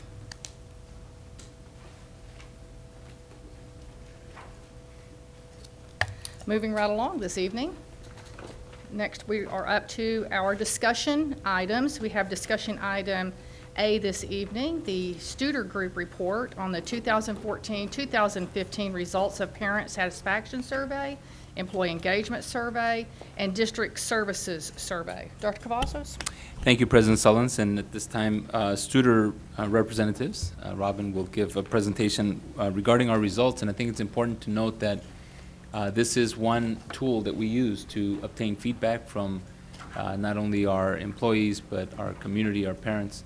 And so this is a continuous improvement model, and so as we receive results, we also want to talk about what we're going to do to improve in some of these areas. In addition, that this being a very important tool for us, it also helps us gauge the feedback that we receive throughout the district. We've been doing this, I think, now for 2 years. Yeah, almost 3 years. Yeah. And so it really informs our work. And so tonight we're also going to discuss, part 2 of this is discuss a little bit about some of the feedback loops that we are going to introduce this coming school year to make sure that this is not the only tool used for employee feedback, as an example. So this time, Robin, welcome. Good evening, President Sullins and Superintendent Cavazos and board members. It's just a pleasure to be here. I'm Robin Larg. As Dr. Cavazos said, I am a coach with Studer Education, which is a division of Studer Group.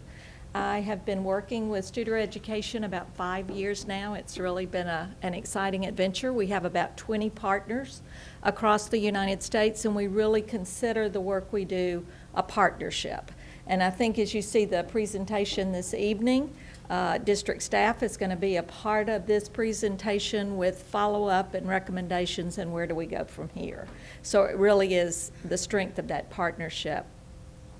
Before I begin, though, I want to say, normally Dr. Janet Pilcher would be the person who does this presentation and is most often the person who works with the board, and she's my colleague. And she, unfortunately, there is a family situation, medical situation, and she's unable to attend. So I do want you to know she regrets that and looks forward to working with you closely again very soon. So just to let you know. The other part, though, what that allowed me to do, Dr. Julie Kunselman is with me. She's a colleague. We don't usually let her out of the office. She's our research and development person, so she has enjoyed the visit in Arlington today, and we've had a full day. But I wanted to share a couple of my just perceptions of the day. So you have a receptionist in the district office, Nora. We found her to be remarkable. Usually when I come, there's not much activity. It's usually different times of the year. But this morning, there was a great deal of activity in and out of the lobby. And what we observed her doing was giving each individual person her full attention, providing the instructions they needed, the directions they needed, and being very specific with what they needed to do. Those of us who are comfortable in district offices and have been around them for a long time, that doesn't seem to be a big deal. But people who don't visit often, it is just a place that sends your stomach into knots if you don't know what you're doing. And so when she is the first person they meet, that makes such a difference. And I say that to you because she is just one example of that we have seen in Arlington. You have a great spirit, and we've seen it tonight. I think the new administrators, what great recognition of talent that you've recruited to really extend and enhance the high performance of this district. But also as they taught, they recognized the people who had touched them. And they were other educators, other leaders, people that touched them in a very special way. That so is about the continuous improvement model, because what we know, if we don't develop other people, then we will not improve. So I just wanted to say it's been just such a great day for us and a great example. So before I begin, I wanted to share that with you. So thank you very much. So the first, and also, just so happens, I wanted to spend just a couple of minutes talking about the why. In Studer Group, we think communicating by beginning with the why helps people, because it helps people understand the focus and the reason behind change or the information that you're sharing.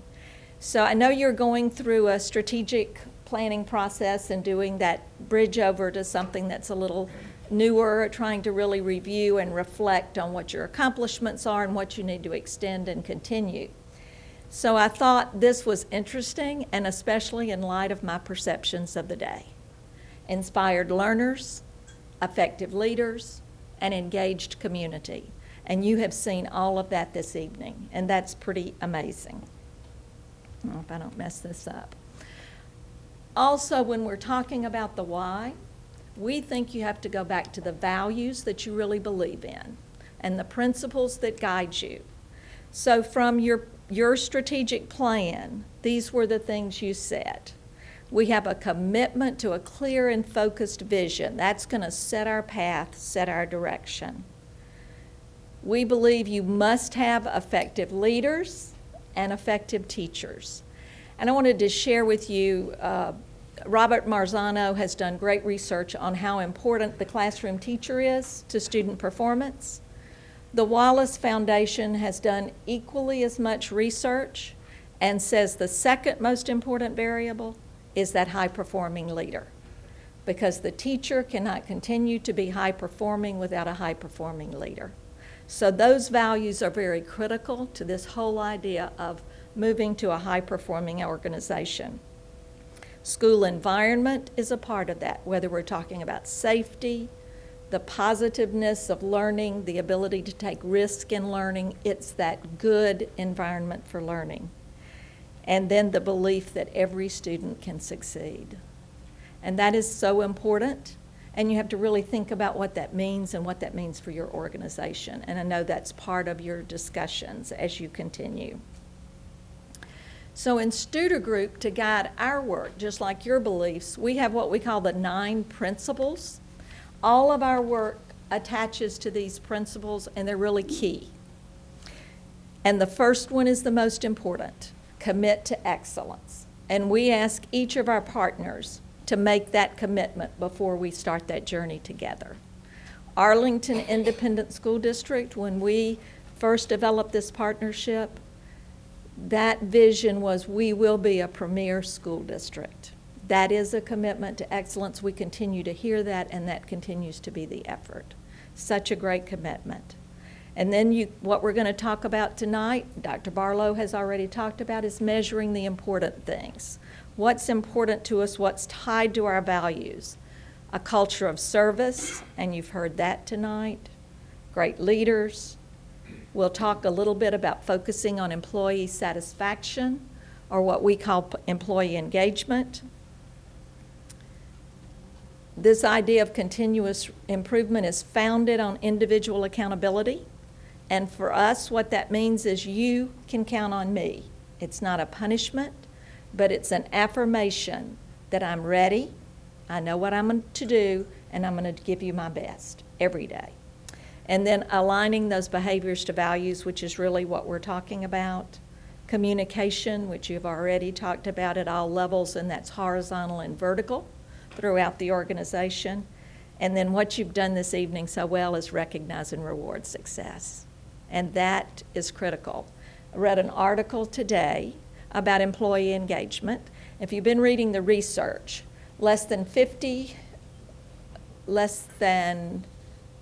between 50 and 60% of American workers are dissatisfied with the jobs that they're in. And their dissatisfaction comes from not being appreciated by their supervisor, which is really interesting to me because that costs us nothing.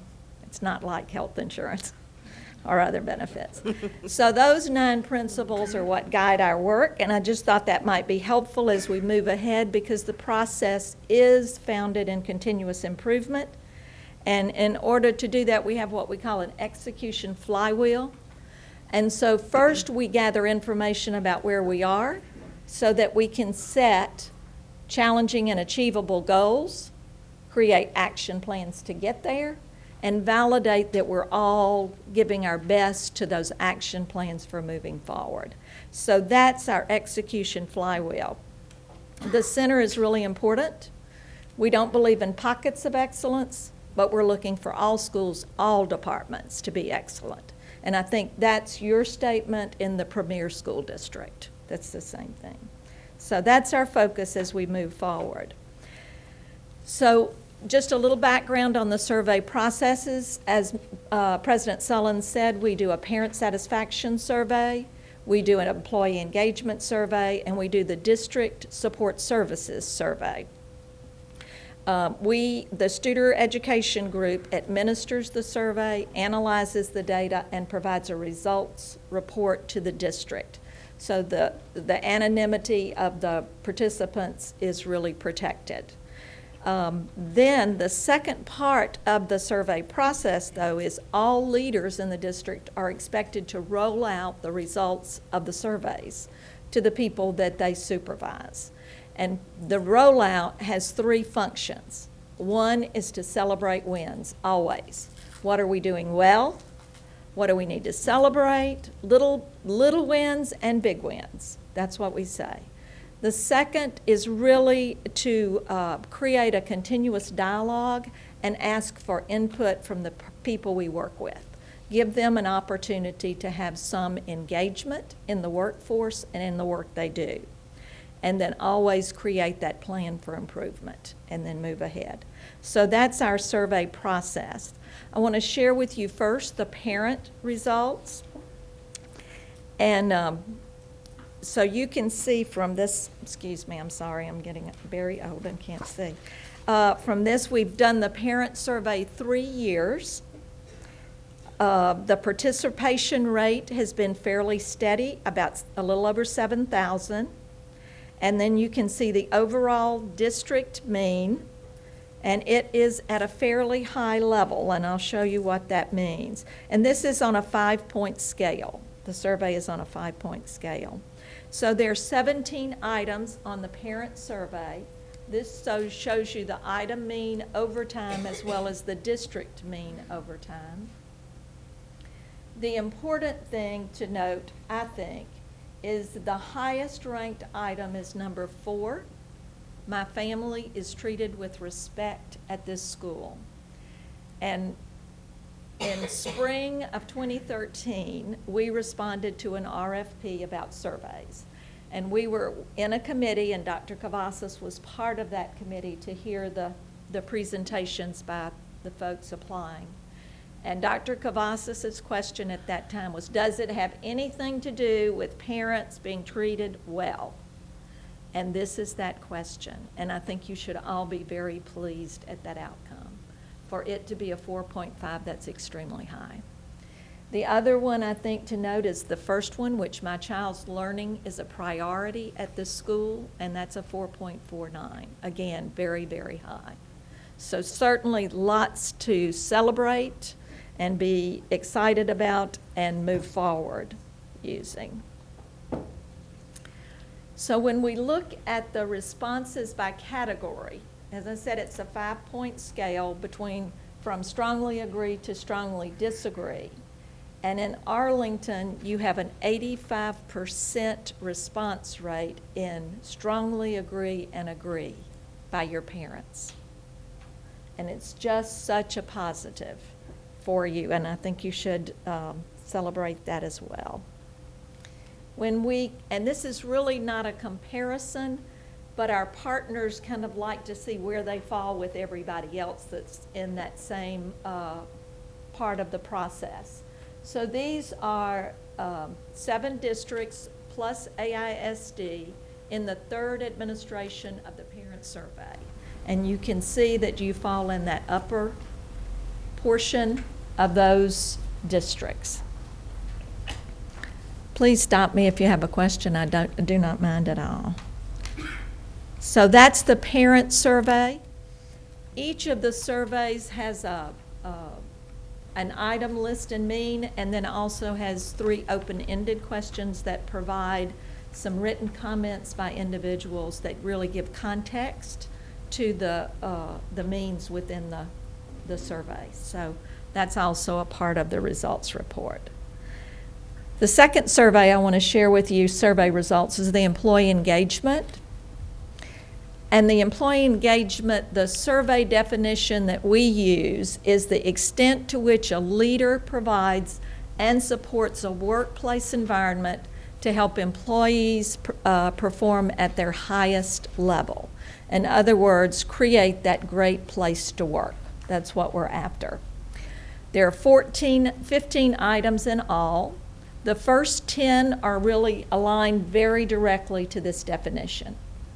There are then 3 items that we call the superintendent items. One is on finance, one is on communication, and one is on decision making. The 14th item is our recommend item, or what we call our loyalty item. And it says, I would recommend this district to a parent to send their child.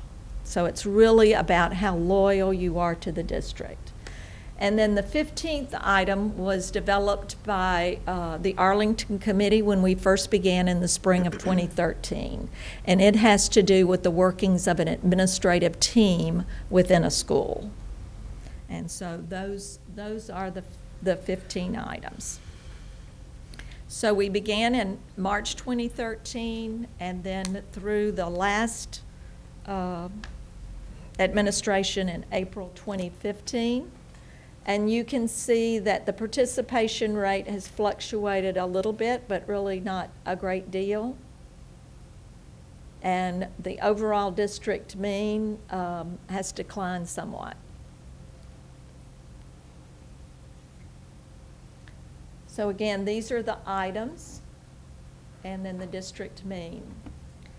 One qualifier that I would like to just suggest as you're looking at this for you to use for context is that there have been a great deal of changes within the district, especially in reorganization types of things. That tends to be unsettling and creates some anxiety, and so sometimes communication doesn't precede those changes, and then the anxiety gets created, which we think is responsible for some of this. So when you look at the response by category in the employee engagement, you have about 63% of the respondents in the strongly agree and agree categories. And then this would be a comparison by district on the 5th administration. The reason we have 5 administrations in the employee engagement and only 3 in the parent is we do the employee twice a year. We do it mid-year and end of year, currently. That's our practice.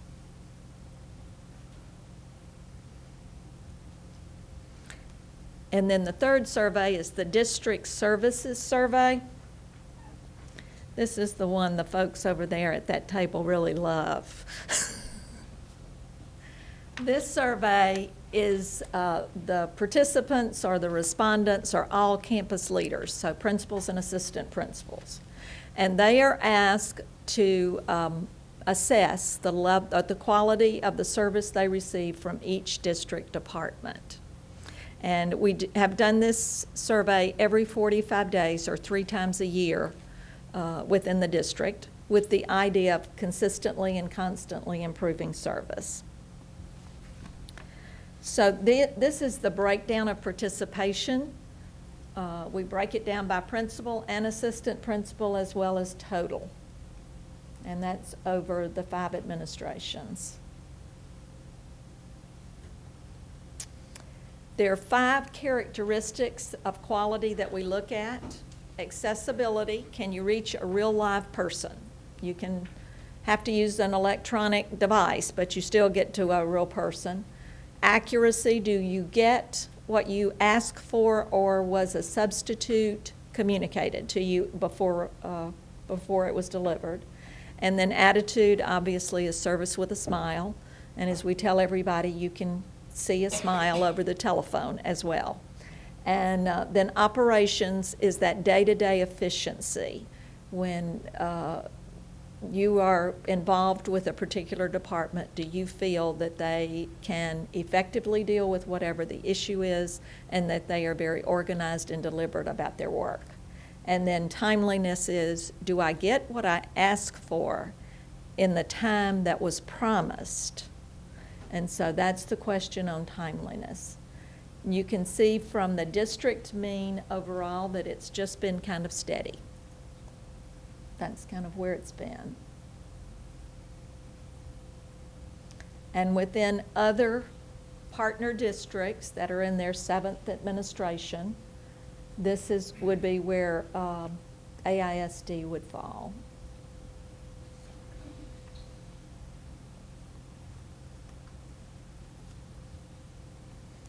Then these are the divisions that we use.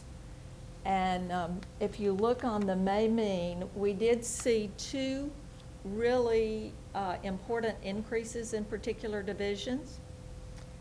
Human resources, if you look at the mean from February to the mean in May, there was a significant increase and a significant change. And I know that there has been real effort in that area to meet some of the needs that have been identified, and I think that is beginning to show. Also in curriculum and instruction, where there was a lot of change in reorganization and vacant positions, that sort of thing. Again, there seems to have been an increase as well.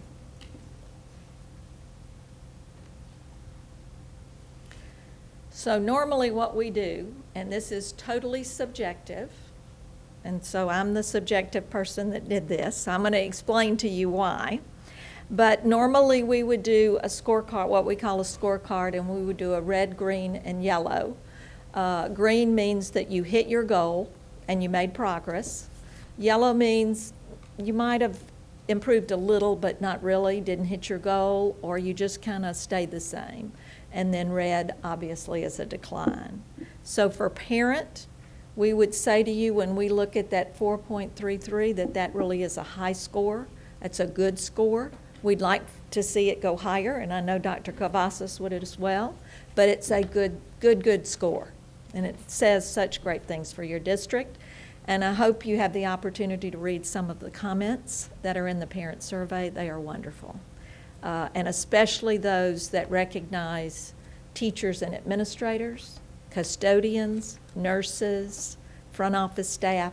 Everybody gets something in there. And so it's just makes you smile. The district services is kind of just a flat line, so we gave that a yellow, and then the employee engagement a red.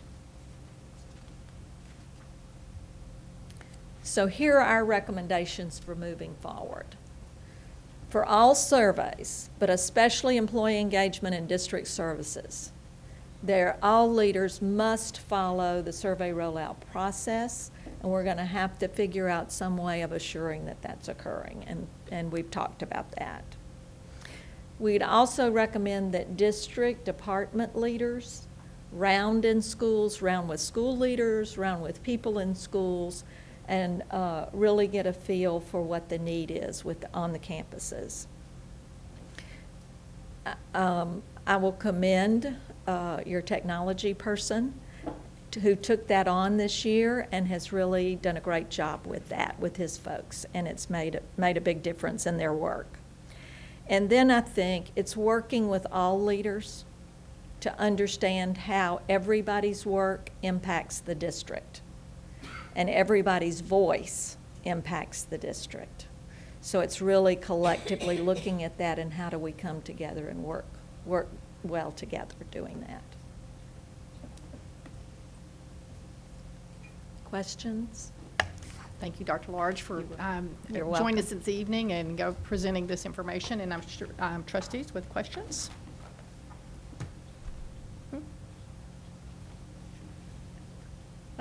Okay, there's a second part as well. Would you like to do your questions now, or you'd like to wait till Dr. Barlow? Mine are pretty short. All righty, let's go. First up is Ms. Hudson. On the parent satisfaction survey, one thing that was notable to me was we had a really large drop in the percent of total completed in non-English. Right. Do we have any information about that to enlighten us as to why or what we could do to engage? We do not. We do a paper survey as well as the online, and most of the Spanish-speaking parents use the paper, and so we don't have an answer for that. We did not change the way we administered the survey. I don't know that schools did anything any different, so we really don't have an answer. I think that's something that I'd like to pursue? have some attention. Yeah, just Okay. figure out if there's a way that we can Yeah, reach those we folks. noticed that too. Yeah, it's significant. Yeah.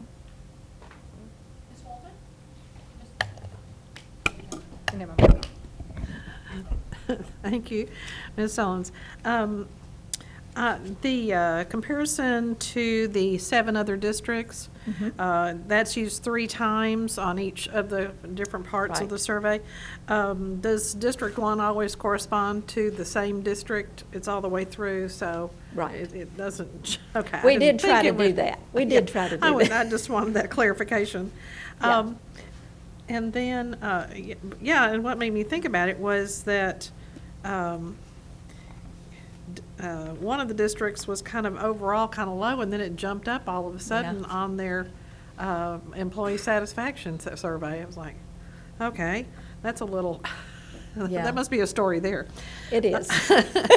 And then you really hit a chord with me, and I didn't quite catch what you had been reading, where you got this. Okay. But it was early in your presentation where you talked about a highly performing teacher cannot continue to perform at that high level if there's not a high level or high performing leader there running with that. Right. So where can I find that quote? I'd Yeah. like to read more about that. Okay, and I'll try and send you the report. There was a research report done by the Wallace Foundation, I think like in '04 or '06, but I'll try to find that for you. Be happy to do that.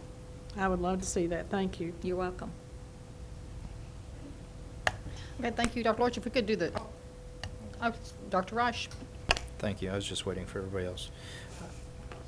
Okay. I have a question more on the process of administering the surveys. There's been, I appreciate the anonymity factor everybody does, and we needed that at the beginning of all this to establish trust, and that there's no hook, there's no documentation, no gotcha for doing this. But I've heard that different groups, because of that anonymity, can do the survey multiple times. We can't find that, track that. I'm sure this is not a new question for No, you. it is Can not. you elaborate for Yeah. us how you look at that? Because with the comments that I've been aware of are very critical on that this, how can you take this as a valid result? You have no control. So, what do you say? Well, and so our position is, this is, as Dr. Cavazos began with the introduction, this is one piece of information for the district about the leader in schools and departments and about the work environment within those areas. When we started, and we still really believe, access is probably the most important thing. And so in order to give everybody access, that does mean that we don't put an identifier or create that type of entry into the system. We can, and that would absolutely eliminate the possibility of duplicate entries. We can look at the raw data and make some educated assumptions about whether there have been a lot of duplicate entries, timing, language, that type of thing. We've not really found that to a large extent in Arlington. There hasn't been I know that people say it happens, but we've not found that. Doesn't mean it doesn't happen. So I want to, because we do not have any way of tracking it. Because in a school, the whole school can have the same IP address. So an IP address is not really a tracker. So what we'd have to do in order to be certain that each individual filled it out only once would be to email each person with an access code to enter that information. Sure. Did I answer your question? Kind of, sort of? Yeah, and I think it's good to hear that you, with your experience, do not feel that is an issue here in our district, because that I want to make sure, even though it is just one piece of several, it's, I want to make sure that it is as valid as we hope Right. that it is. Okay, the other question. Can I add just one more thing? Sure. And I think the real importance is the rollout process.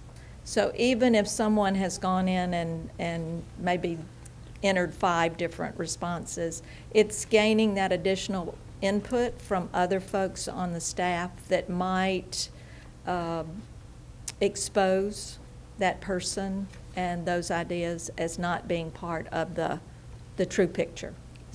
That's why we're so adamant about that rollout process. Okay, and I appreciate that very much. The other question that I have, and I think this has come up every year, I don't know if we've adequately addressed it though, is people questioning the questions. Yep. And I know that's been, for you, a non-negotiable. It's for a consistent study design across the other comparison districts so that you can get good data. Is there not necessarily the opportunity to change the questions if we have to keep them that way, but maybe more of an explanatory process as to the thought behind the questions? I think that would help our community, parents, employees alike, because that year after year, that's what I've heard as a consistent thing is, why are they asking this on this survey type of thing? And so maybe if you could help us with that, that would be beneficial. Okay, sure can. And it is those, on the employee engagement, it's those first 10 questions, but we can add to that, and we've talked a little bit to the district about adding some that might be more specific to Arlington. Does that make sense? Yes, kind of as a follow-up question to Dr. Reich about duplicates. In the case of the paper ballots or forms that the parents turn in, have you had any indication of any of those not getting turned in on a timely fashion, or, selectively not being turned in, or? No, we get boxes of paper surveys from, literally, huge paper boxes full. And we talked to Dr. Barlow today, and we input those each individually.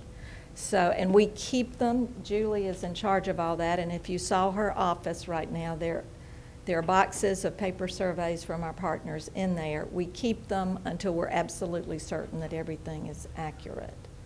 So even those that are sent late, we put them in. We do our best to get everyone in that we can. So are there, I can't think of a way, but this is the job that you're doing. Is there any way to keep that to a minimum or? The paper? Yeah. Are they numbered, or, is there any way to, they can be probably just put on the Xerox and duplicated. Right, they can. In fact, that's what we recommend to them, is that they run copies, send it home with the child, and get it back.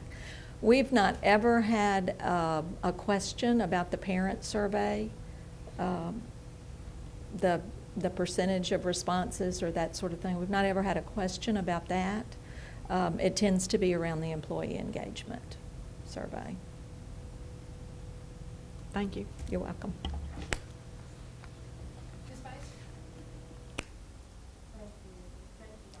You're welcome. Thank you. This is a question maybe for input from you, but also to my colleagues. For our surveys, we survey information from our parents, and then we survey from our employees, but based on the questions, obviously, because it asks about your superintendent, and then we have our Keisha, your mic's not on. Sorry, I've got a sinus infection, so I can't even hear myself talk, so, sorry. You're in the cave, we Sorry. understand. Do I need to start over, No, Spence? we got you. Okay. So, and then the last survey is measuring for the district services from our principals and our assistant principals. So my question is, if our strategic plan is about engaging everybody do we also have the part of the survey that would engage our other employees, our janitors, our bus drivers, our cafeteria workers? Do we have any thoughts on including that as part of our surveys as well? They are included in the employee engagement. It's principal supervisor is the way the items read. Okay. But each department is included in that employee engagement survey, and that some of your employees don't have easy access to a computer, and that's why we do paper surveys with employee engagement as well. Okay. I would maybe like to see if within the employee, if there's any way to find out the different departments. I mean, because maybe there's a chance that there's whole departments that are not replying that could be impactful. That's in the report. We give you the information about participation by school department as well as the means by school department, and you get a chart for each school department that shows over time what has happened. Okay. This is a summary of the entire All of 4,000 it, yeah. people that reply. Right. But every department that has people that they supervise, they have employee engagement results. Okay. And so some are really small, 5, 6 people or that they supervise. Others are larger and things like that. This purpose of this report is to give you the culmination of level. all of it in a district kind of sense. But every department, Dr. Barlow's, Dr. Ward's, everybody has their own employee engagement area, just like a school. And so, yeah, that's how that works. So everybody has an opportunity to provide feedback about their supervisor. Right. Okay, so for instance, from the transportation department, we could find out how many employees there are and then how many participated in the survey. That's correct. And yes, short Okay. answer is yes, every department. Okay. Okay. So I would just be personally interested, however I need to receive that information, as to what departments are maybe not responding. I mean, if we're trying to increase the number of people Right. that participate to get the best answers we can to what we're asking, maybe see if it's department-related that maybe we're not. Yeah, and the department heads, so I won't use any specific examples, but the department heads of those departments, Right. they monitor that as well. Mhm. So if there's a department where they have a good number of employees that are not responding, that's a careful balance. Right. In terms of responding and continuing to ask people to respond and things Right. like that. It's a balance, and that's part of the whole culture and survey implementation, is that you want to give people an opportunity to respond. You don't want to pressure them to respond. Sometimes we get feedback that we keep asking people to respond in a specific department, and They don't want to. they don't want to. I mean, I don't know how else to say it. And so it's a balance. All of this is a balance, including is. identifying or not identifying. How many times do you remind people? Do we extend the window? That's always That's always the debate. question. When Yeah. we don't, because they see the frequency, Yeah. and they tell us, this is your frequency thus far. And so we debate whether to extend it, and if you keep extending it, then there's never really a deadline, so Yeah. all those things are worked out. But yes, we can share with you the departments, and sometimes they're so small that they don't report results because Yeah. the department's So small. Yeah, without 5, we don't Right. report. Yeah. Less than 5? Less than 5. Thank you. You're welcome. Anything else? I just actually want to add on to Keisha's request for us to have to receive the report itself for each category, the different cohorts broken down, campuses, departments, just with the comments included. I don't know that we've gotten that with this iteration, so I'd like to. Right, and again, this is kind of a summary level. The comments is also an important balance. Yes. Because at least, and you tell me if it's a different strategy, but the comments were really reserved for the supervisor. For the leader, yeah. And that's their kind of strategy, and you may want to explain why that's a strategy as to the comments being reserved specifically for the leader, but. And you're very fortunate in your district because the folks who work here do give a lot of feedback and narrative feedback. I mean, I'm saying that in a very positive way, I really am, because in some districts, there's not a lot of narrative to help leaders figure out what's going on. But that narrative really gives them a context for the numbers and helps them know what does this really mean. What we do know is, though, a lot of names are mentioned in the comments. And so just for privacy and not to create an issue that we don't need to create, we say the leader needs to hold on to those.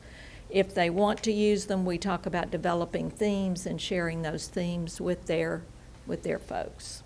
And then to add on to that, the qualitative, since Dr. Barlow's come on board, he's done at least one pass through, and it's kind of a draft, so it wasn't I wouldn't say it wasn't completely done, but it was the first pass through of trying to do a qualitative analysis on all the comments.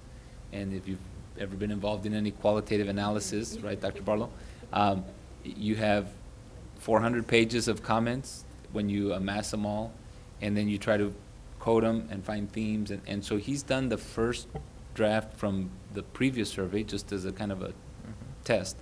Our commitment, though, is to continue to do the qualitative analysis. I don't know if we've talked about that, but no, I'm kidding. We had a short conversation today. You anticipated that, good. Is to do that qualitative analysis and then present themes. And I think the other balance that's really important is that you have, in some campuses, you may have 100 people answer the survey, but it may be a few of them that provide comments. Right. And so you have to really balance that. The volume of the voice is on the response, the 1 through 5. You may have 5 comments that are very good or very bad or whatever, but you have to really balance. That's why the comments are really tricky, because it may be that 5 people commented, but what you should be looking at really is who's actually the 100 people that have coded it. Yeah. However, all that to say that qualitative analysis, that's coming, and the themes are very telling when it talks about discipline and things like that. So we're certainly going to present that. The comments, and again, you share your strategy about as producing those comments is usually not the strategy. No. We do post all of this on our website, not the comments, but we post the summary department heads and report, the whole right. thing. Yeah. Summary report. Thank you. Okay.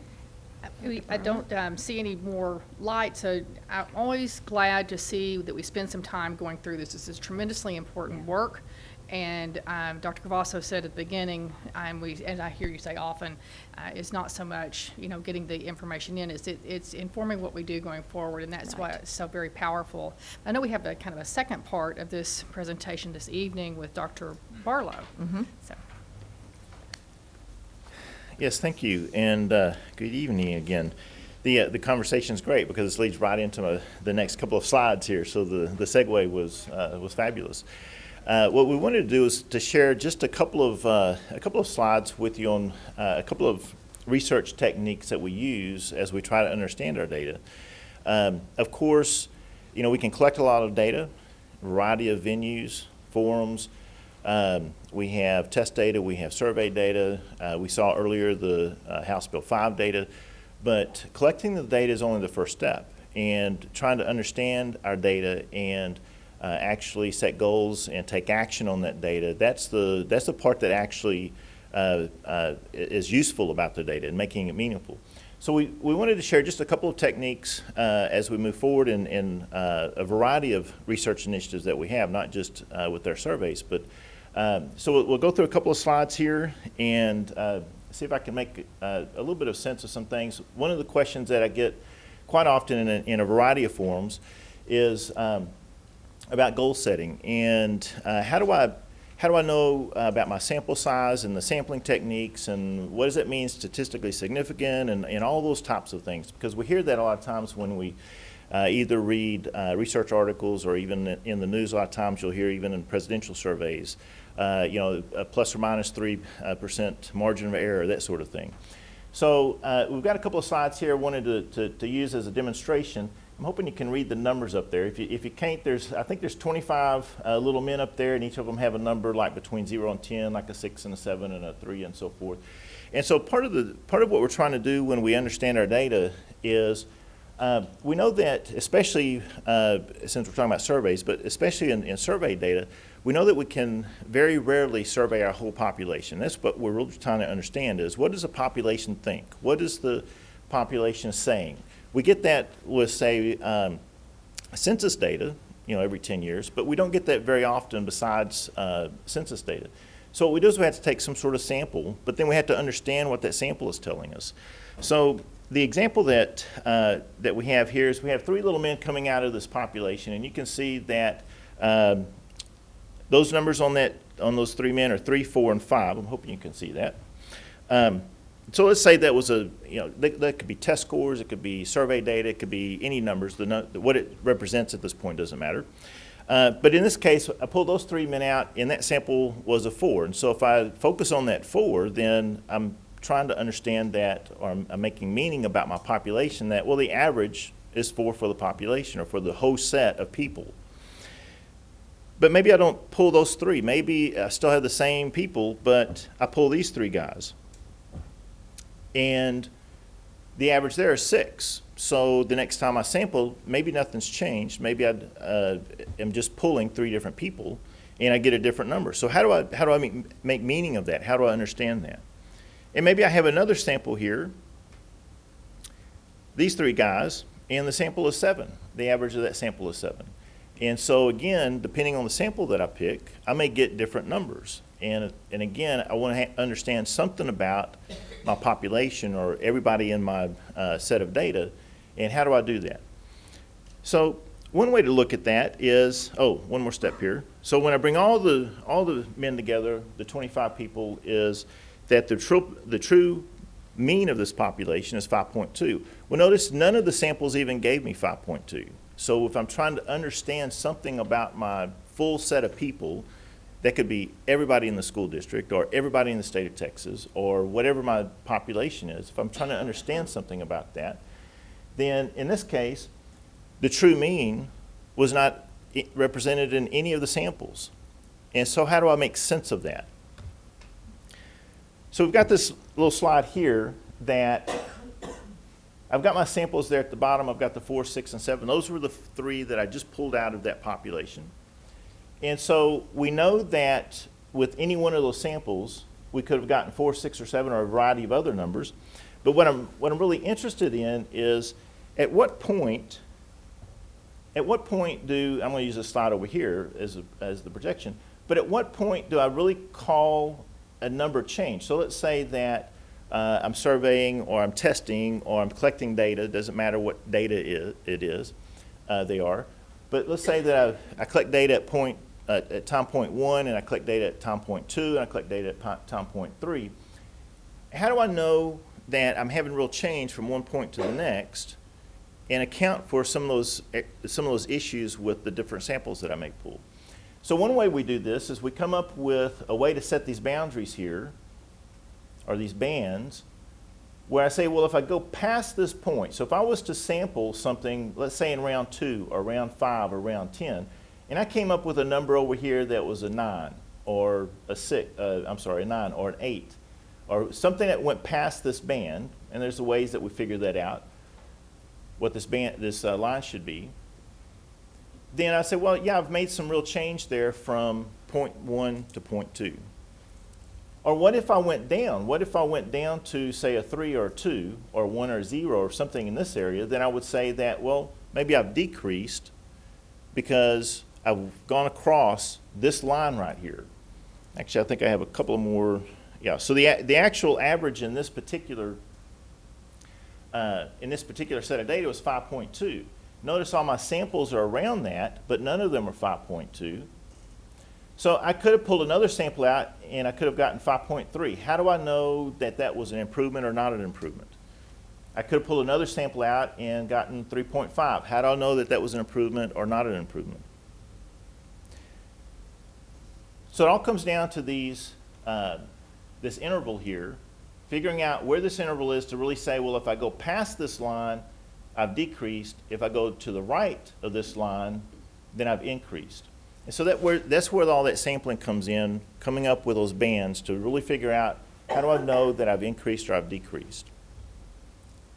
So another way to look at that is, or another fraction of that is that as my sample sizes increase, so if I sample, say, 1,000 people or 2,000 people, this band right here gets smaller. But if I sample only a few people, say 5 people or 10 people, this band gets very wide. And so I'm going back to the presidential elections. Most of the time when they do those, when Gallup does those surveys, they don't survey but about 1,000 people because they very strategically pick a good cross section of the population. They survey about 1,000 people, and they have some very sophisticated techniques to figure out where these bands are so that they can actually come up with some sort of understanding of the population.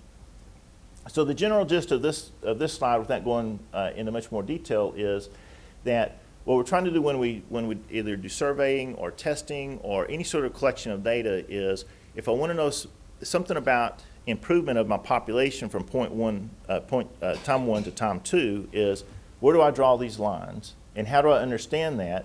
And then if I go past that line the second time, then I've increased, or if I go past it to the left, well, then I've decreased. So that's one technique that we use as we move forward with research in understanding our data and making meaning of our data. Oops, and I got the decrease and increase on there. So how might that affect some of the things that we do within the district is, well, one piece could be, as I mentioned earlier, is when we have small sample sizes. Let's say I have a department of 5 people, then that's a very small sample size versus, say, maybe a high school campus where I have 200 people answering a survey. Well, again, as those sample sizes go up, well, then I can talk about small increases being very significant.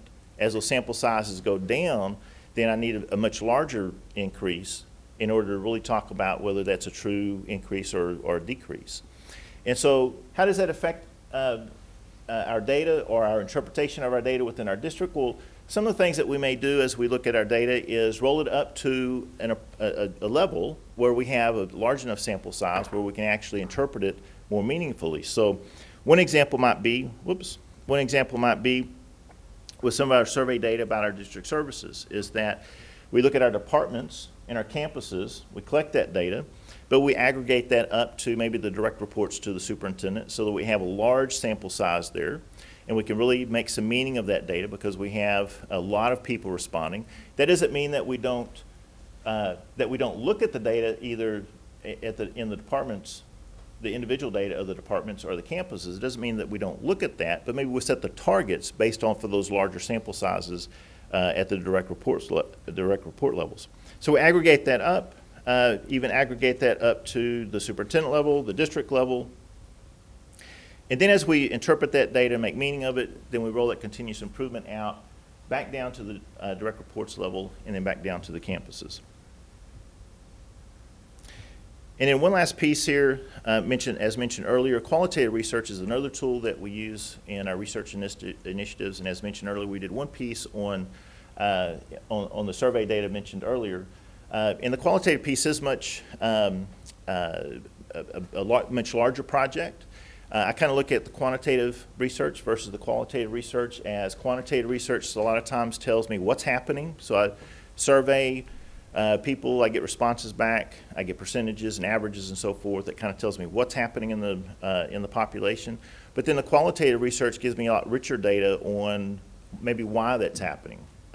So we go through that data, we look at all the comments, we start putting those into categories, codifying them, and trying to make sense of those based off of the real comments that people are making, not the pre-structured questions that we may ask them in a survey or a test and so forth. So just real quickly, as far as qualitative research, we collect data. We do that using surveys, observations, focus groups, interviews. Again, those are usually open-ended questions. We take that data and code and organize it, have to sort it through sort of categories and so forth. We analyze it, we reduce it down to a few categories so we can actually make sense of it. You know, if we have 500 comments, I can't make sense of that. I can't talk about that intelligently, 500 comments individually, but if I can codify it, maybe collapse them down into 10 categories or 20 categories, I might be able to make sense of it and have some sort of conversation about it. And then we take that data and we report that, synthesize it into some sort of report, and then report that out to our end users, our stakeholders, and so forth. So that's another technique that we might use in research, especially as we move forward. And then some final comments on survey frequency. We've had a lot of discussions about this internally, is how do we make maybe the frequency of our surveys a little bit more meaningful to us. And sometimes, so for example, if, let's take our district services survey, let's take our employee engagement survey, for example. Actually, district services survey. Currently, we do that 3 times a year, but sometimes those are so frequent that we don't have time to take a lot of action between those surveys to really make improvement for the second time or the third time. So one strategy that we may use as we move forward is, instead of doing 3 times a year, we may do 2 times a year, so that we actually have a larger gap of time, longer time period between those, so that we can actually take action and make improvement from point 1 or time point 1 to time point 2. So here's some of the recommendations that, as we've had internally. We had a really good discussion this afternoon with Studer, that we may go from 2 to 1 with respect to the employee engagement, 3 times to 2 times with district services, and then go ahead and keep the parent survey as 1 time. And that's usually done in the fall. In the spring, which is probably a really good time to do that parent survey. And I think Leslie has a couple more comments to add.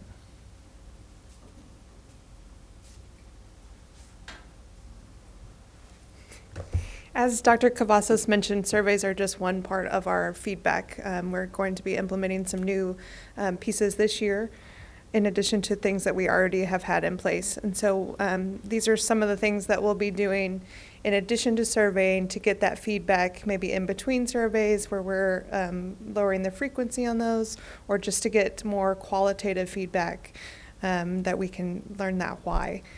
So we'll have network communications groups. We'll have groups of teachers and principals by network that will give us feedback on a variety, either specific topics like PBIS or whatever initiatives may be taking place. They could also let us know what support is needed, about climate, curriculum, different variety of topics. And those will be facilitated by different people depending on the topic. So it's different people in administration, but not necessarily always Dr. Cavazos, so that you get different types of feedback depending possibly on who is facilitating those. We also have department communication groups. For some of our larger departments like maintenance and food service, they've had some communication groups in place already. So we'll continue those and possibly expand those into some other departments.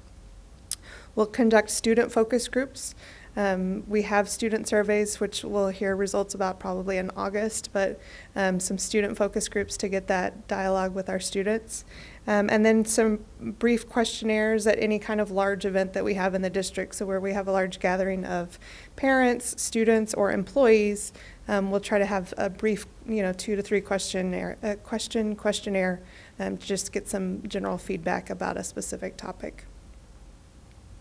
And so as a result of all that feedback, we'll be able to communicate outcomes and our decisions. A lot of these, they're more two-way. The surveys, we get their comments, but we don't have that face-to-face conversation. So a lot of these will allow us to communicate outcomes or actions, allow for question and answers, and then it will inform our implementation of plans as we move forward. All right. Thank you. Thank you, Ms. Johnson.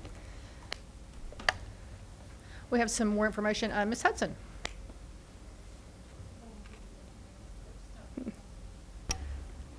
I'm wondering if in being able to qualify some of the survey information that we get back, do we ask, and I've actually taken the survey and I can't remember, do we ask the parents who are responding to this survey what school their children go to, what grade they're in? Do we ask them their income information or race or ethnicity? Do we do any qualifiers like that so that we can find out maybe one group is feeling more served and one group is not, kind of isolate points that we can improve? I know we ask about the school, and we ask, and Robin can give some more information, but we do ask the specific school, and we ask if they have multiple children at one school that they just fill it out once. So we do not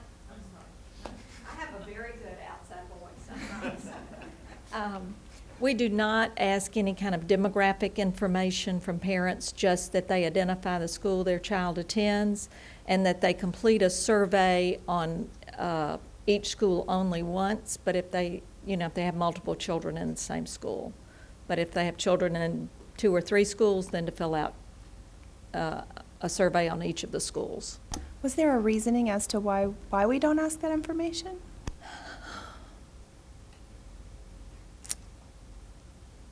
I guess, Julie, you want to answer this one? Yeah.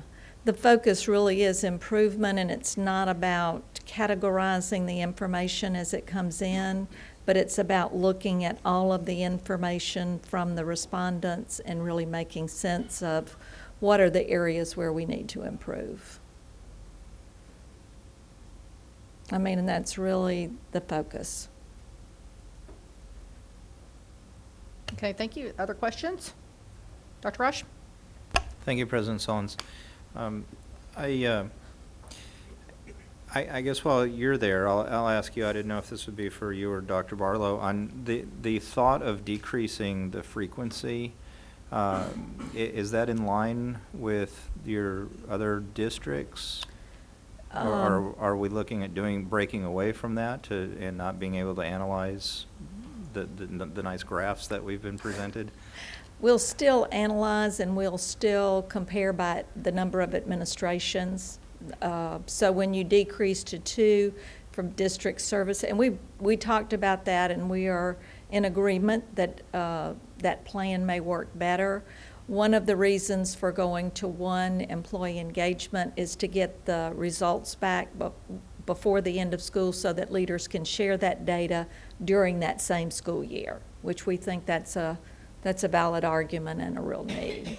So I think there's some real reasons for it. So it doesn't, we have 1 other district that is going to an employee engagement survey only once a year, and for that same reason, to get the results back. So with the other districts, then you haven't seen it as a need or a priority to adjust the schedule. What makes more sense for us to consider that versus those other districts then? And probably Dr. Barlow may be able to add to this, but I would say the number of paper surveys that we input adjusts the schedule when we can return the results report to you.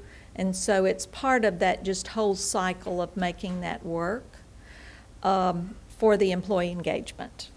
For the district services, their feeling is that because it's every 45 days, that in order to schedule the rollout of the information, create the action plan, they really don't have an opportunity to execute that plan before there's another survey. So they feel like there's just not opportunity to follow the process. Well, and I can see where there'd be validity there for sure. So with your explanation, it's then the other districts that aren't changing that schedule have less of a paper burden, is what you're saying then? Yeah, and sometimes have fewer departments that they're really surveying in a smaller district. Okay. And just curious then, the other district that's looking at it, are they, and I don't know if you've provided this information to us previously or not, the comparison districts as far as size, where are we, or how many are like us, and that kind of thing? There are 4 that we would consider large districts with demographics similar to yours, with minority populations that are significant, the number of departments, that sort of thing. So about half of those that you're looking at. And then out of those, maybe would the other one that's considering decreasing as a large district? Large district. Then? But the other large districts are okay They're at this making point? it work, yes. Okay. I might come back. Thank you for that. Yes, sir. Thank you. I just wanted to clarify on the parent satisfaction survey. Yes, ma'am. The non-English. Mm-hmm. Did you say that was only paper, or No. It's a large number of them are paper. But no, we do have online, and there's an online option in Spanish as well. Okay. Kind of piggybacking off of Dr. Reich for the paper, for the other districts that you're comparing us to, is paper a large part of what they do as well? Yes. And are they seeing similar? Yeah, the one that's going to the two of you compete for our time on paper. Okay. Is that helpful? Yeah. Are there any other options or ways of distributing the survey besides online and/or paper? We've looked at a variety of ways using like Scantron sheets and so forth, and the cost is a concern, but also the amount of time it would take the district to distribute and again collect those and then send them to us for processing. So we just think it would be far more labor intensive than what we're doing now. Right. And not to belabor the point, but I just think every time I go to Sprint to have something done with my phone, before I walk out the door and I'm in my car, I'm getting a survey. You know, please Yeah. answer these 5 questions. So yeah, just a thought. Thank you. You're welcome.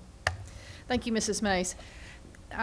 These surveys have become very powerful for us, and we see them across all sorts of industries. And I think what we see here tonight, we're 2 years into this process, and it's informing our work, and it's what we're seeing develop, and I think it's very positive, is that we know one tool's not going to be the only answer, but it's going to be a variety of tools. But I'm very glad that we have the tool that is anonymous, that employees have voice. I think it's very important that employees have voice, an anonymous voice, to come forth and say what they want to say. And we have obvious issues from a statistical standpoint, but we would not want to consider our employee relationships from a purely statistical lens. So I think having the multiple tools is very powerful, and I would encourage us to continue doing that. I'm very pleased to see the new, more rapid feedback system to have more of a dialogue, so that there's something to longer term with an annual employee survey that I think also gives us some idea of the bands that you were talking about, Dr. Barlow, when we compare them to the other districts in Studer that do it as well. So we can see that other districts are moving by a half a point or 3/10 of a point. It does give us some kind of a gauge. I mean, it's an interesting discussion on sampling for sure. But since we're not only comparing ourselves in a vacuum to the experience in the AISD, I think that we get a lot of valid input from looking at the anonymous surveys as they are. But I think that most powerful is how we expand that and make sure that we have multiple layers of support systems for employee feedback, for growth. I think this will be very interesting conversations as we go into the strategic plan update and strategies as well. And I wanted to, just one question that I have, it's for you, Dr. Barlow. We talk about compiling to get to more of a qualitative result, and I think that's important to do because just for all the reasons you lay out. But this is my concern. What about that small group of 5 employees that maybe have really something important that they need to share? Just as things can get rolled up into averages, how would you go back and then know that we could pinpoint that particular issue for those 5 out of 8,000 employees without having that individual feedback? Sure, and it's not without the individual feedback, because we still want that feedback, and we would still investigate that feedback. I think the idea with that roll-up is that as we set goals, that the goals are set at those higher levels so that we actually can understand that data and have a little bit more precision with the data. That doesn't mean that we would discount anything at the individual level, because those individual comments, especially even with the qualitative piece of it, that's what you're really focused on, is those individual comments. So this is not discounted at all. It's just when we're trying to kind of set goals and we're trying to understand our data better, it would be a little bit more precise at a larger or a higher level there. That's great. I just wanted to clarify, they were talking about multiple tools, not moving to something purely qualitative or. Oh, certainly. You know, and so they would have all of those. Do you think that the information provided by the comparison districts would help us set some bands as well? Because we see, I like in particular how we get results that come back that show first administration versus first administration. Oh, certainly. So, yeah, certainly. So, you know, again, trying to understand our data, we have to have some frame of reference to put that data within. So, you know, if I just use a number 3.5, but I don't have any on anything, whether it's a survey or test score or whatever, and I don't have any sort of frame of reference or backdrop to compare that to, I don't know if that's a good number or not. So some of the ways that we do that is certainly like the trend data that we've had multiple discussions on that this evening already is maybe trend data within my own system, whether that's a school district or an organization of some sort or whatever. And just that own trend data from point 1 to point 2 to point 3. That's one piece, one way to look at that data and to understand it and to try to make meaning of it. But another one is certainly with comparison districts, where I have other districts or other organizations that look like me that I can kind of compare myself to. That helps me put that data within some sort of frame of reference. Because if I don't have a frame of reference, I don't know what that number means, and I don't know how to interpret it or what to do about it. Exactly, and then when we know some of these other districts are Baldrige districts as well, Certainly. it gives us an idea of, you know, where they are in their premier continuum, as the same as we are seeking. Certainly. Too. So very good. This is very interesting this evening. I'm thankful for your report. I don't see any other lights. I want to double check because every time I say that, one pops up every time. Certainly. You know. So, but I don't see any. I see you, Dr. Rush, out of my peripheral vision over here. But you got a really big gavel. Yes. So I want to thank Team Studer for being here today and for working with the district. I want to thank Dr. Barlow and Ms. Johnson and Dr. Cavazos. So certainly commend your efforts in that new rapid feedback system so that when employees do have something to say, we're able to respond quickly and get some answers. So thank you. Sure. Very good.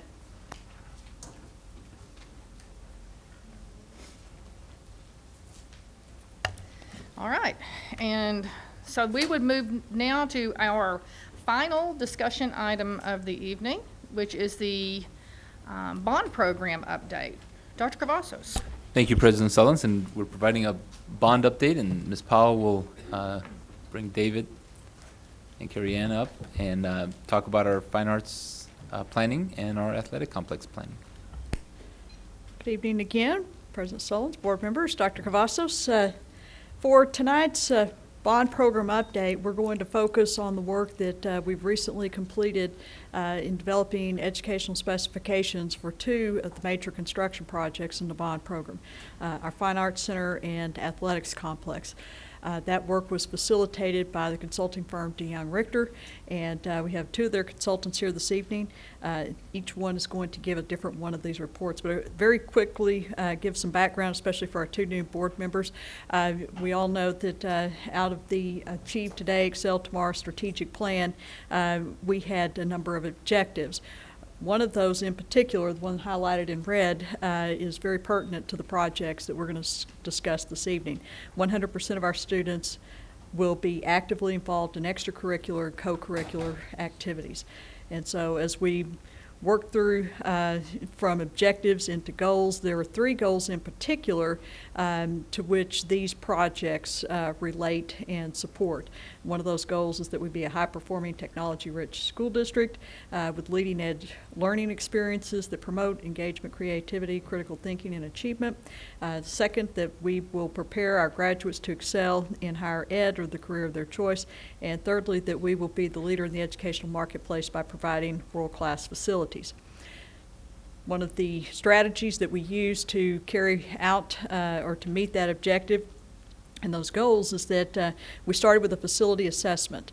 And 2 years ago, we contracted with Jacobs Engineering to assess every campus, every facility in the district. And then we took that information to the Capital Needs Steering Committee, which was made up of 38 individuals from across the district, a wide range of stakeholders. That group then reviewed the information from the facility assessment along with enrollment forecast, results from community dialogue questionnaires, and also surveys that were contracted separately from the work on those community dialogue questionnaires. And from that, all that data, we made a number of significant findings, and one was that we had some issues in different places with how we utilize our facilities, and either being overutilizing facilities or underutilizing them. We also had condition issues that needed to be addressed at every campus. There was a very pronounced priority expressed through the data, all the information we gathered for improvements in safety, security, and technology. Also a very strong desire for career and technical education opportunities, and that we focus on science, technology, engineering, and math, especially at the elementary level, and that we provide access to all our students for all of our programs. So we used all this data to develop solutions to address these different findings.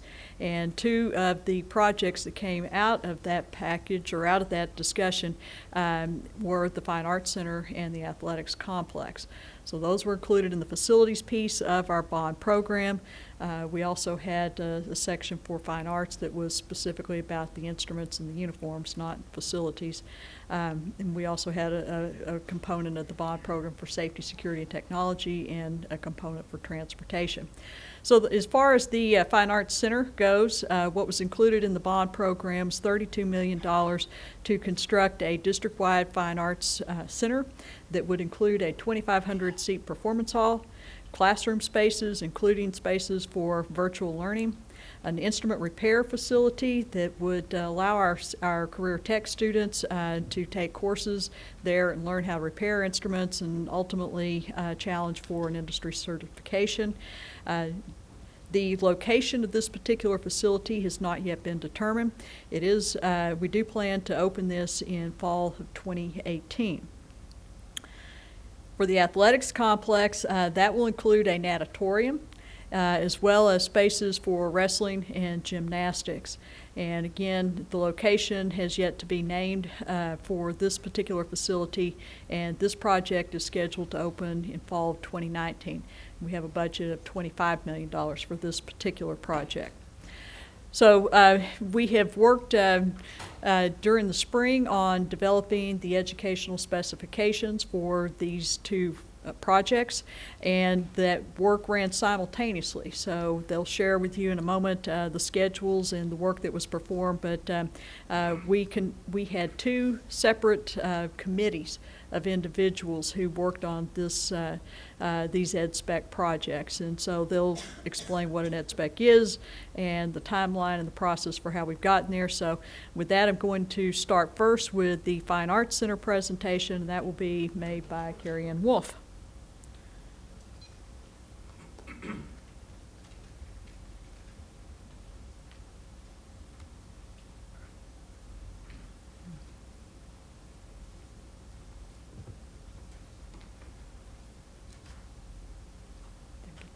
There we go. And are we using this or this? Doesn't We matter. usually use that. Okay. Good evening, Ms. Solons, Dr. Gavassos, board. My pleasure to be here this evening and to speak with you all. And as I was mentioning earlier to Dr. Ehrenhardt, as we do each one of these educational specifications throughout this past fall and through this spring, I get more excited about the opportunities that are being developed for students here in Arlington. And so thank you for allowing DeYoung Richter to be a part of that. So you're familiar with this, and the educational specifications are also aligned with the strategic plan to achieve today and excel tomorrow. And we're going to start with talking to you a little bit about our process. We've presented in front of the board before our educational specifications. I know we have new members on the board, so I'll share our process and the process that we went through for the fine arts. We started with teacher interviews back in January, and we did 2 full days of meeting with individual groups. Specifically for the Fine Arts Center, we met with dance teachers, the music teachers, chorus teachers, we met with the visual arts teachers, and to really talk to them about the kinds of things that they're doing currently, the kinds of things that they would envision doing in the future in their programs, and then started to talk to them initially about the spaces that they might need to serve the students in those programs.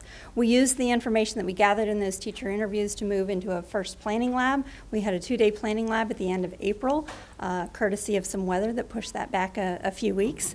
But nonetheless, we got that in, and the sun did shine, and we came back for those 2 days and had a 2-day planning lab, followed by what we call our industry expert meetings, and I'll talk about those in a little greater detail as we move through the presentation here. We also had a community meeting to inform those that were not part of the planning labs or the teacher interviews about where we were in the process, and to garner public input on the Fine Arts Center, taking that information moving forward into our second planning lab to this evening.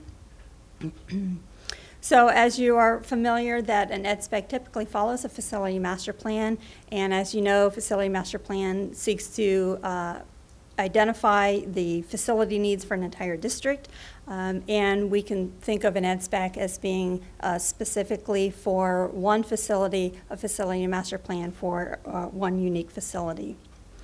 So often we're asked, and we describe during our educational specifications lab, what is the difference between planning and designing.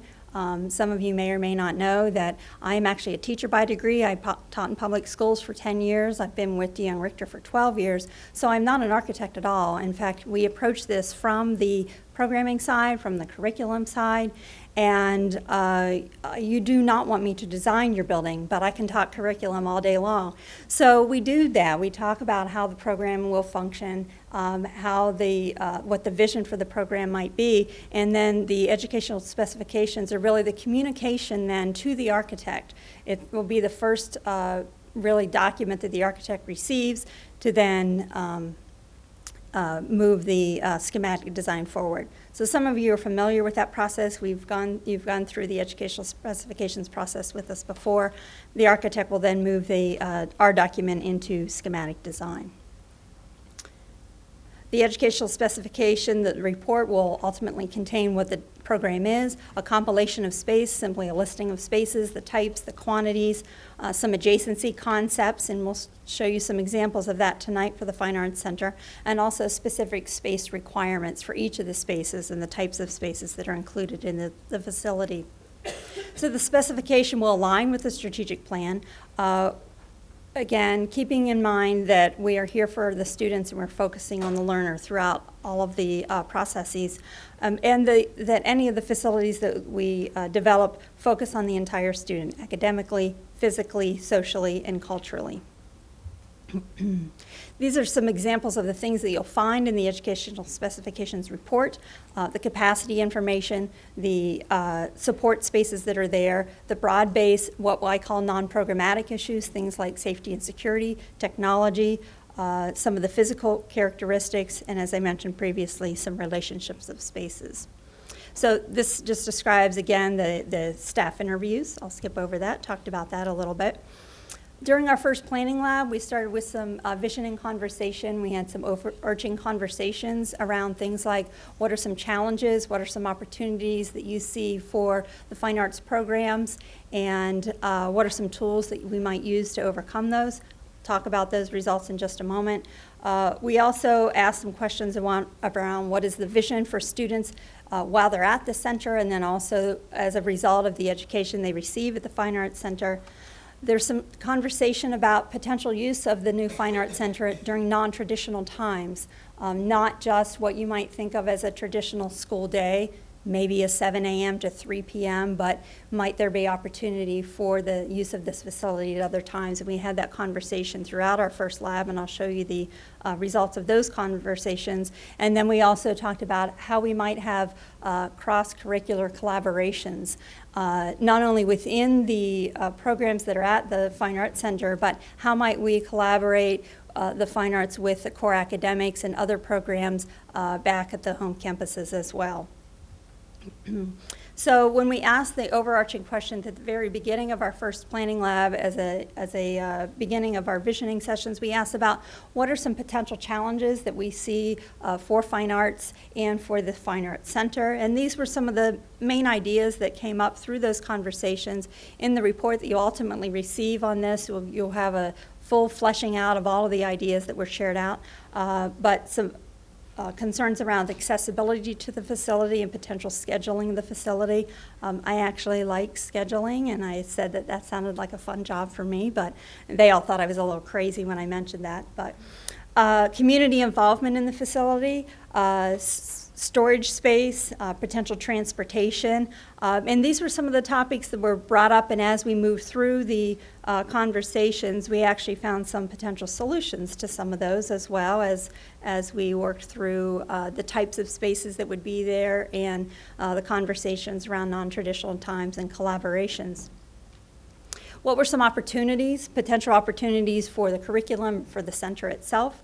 Preparing students for careers, creating a comfortable workspace and a performance space, potentially offering, expanding offerings, and you'll see some spaces that are included in the facility that are anticipating additional curriculum that may come on board in the next 3 years. Again, interdisciplinary collaboration is a possibility in this new facility, and also some non-traditional offerings, including non-traditional times during other times like the summer and during night classes. So then some potential tools were offered as solutions maybe to some of those challenges. Providing available funds for technology, developing a calendar management or some type of a scheduling person or system, creating dedicated busing as a solution, potential solution, for some of the transportation issues that were discussed, and also obviously increasing the square footage as well as providing flexible spaces. We asked a question around what we were hoping students might be able to accomplish as a result of their education at the Fine Arts Center through AISD, and what we were hoping for students to achieve while they're at the center. So these are some examples of the responses to that question. Providing state-of-the-art technology at the center, instill desire to be part of the fine arts. And we also heard a lot from folks that they wanted students to be able to be a proponent or an advocate for the fine arts as well. As a result of those visions, what was the impact on the center? And here are some of those examples. Again, lifelong appreciation of the arts, ready, prepared for college and life, advocates for fine arts, creating competitive portfolios. As I mentioned, one of the conversations was the potential to use this facility during non-traditional times. So there are a variety of different ways that you can look at time, and we really broke it down in a very logical, sequential way of looking at how this facility might be used on a yearly basis, and here's some examples of those: art shows, exhibitions, so on. How might this facility be used during the school year? And in this case, we talked about it as a traditional school year for classes and community involvement, summer opportunities, field trips, summer camps, etc. And then how might we use this on a monthly basis, on a weekly basis, and on a daily basis? Again, some examples there. And then we even broke it down further during a weekday, and so the interpretation of a weekday was 7 a.m. to 3 p.m., weeknights 3 p.m. to 11 p.m., and we left off overnight, although we understand that many artists can be very creative after midnight. I'm not saying that this facility could not be open at that time. So again, however the facility gets scheduled, there might be opportunities for that as well. So really at this point during this conversation, nothing was off the board, and we thought that, that could be. So we talked a lot about how we could have cross-curricular collaborations. I've said that twice without tripping over it, by the way. Theater and visual arts, a lot of different ways for those two disciplines to collaborate: set design, creating programs, exhibitions, illustrations, etc. Dance and music. All of this sounds like so much fun to be part of, by the way, doesn't it? Drum circles, performances, mariachi. I want to go to this school. Fine arts, core academics, again, that would be a way to make the bridge between the Fine Arts Center and back to the home campuses. And then art and music as well. So a lot of different ways that the disciplines could come together. So during our first lab, we moved from a lot of thinking about what our vision might be and started to talk more specifically about what are the kinds of spaces that we would need in order to fulfill this vision. And as a result of that, we began to describe some of those spaces, and especially in this group, pictures worth 1,000 words, a lot of visual artists in this group. And so you see some examples here of the work that the visual arts group put together in the first lab about, they actually came up with a really great idea about not having different kinds of labs for different kinds of visual arts, but instead having a large space that can be subdivided, and I'll go into a little greater detail about that in a few minutes. But really to be able to provide multimedia experiences and to move forward with some of the curriculum around glass blowing, jewelry making, airbrushing, sculpture, painting. Yeah, you're going to like this.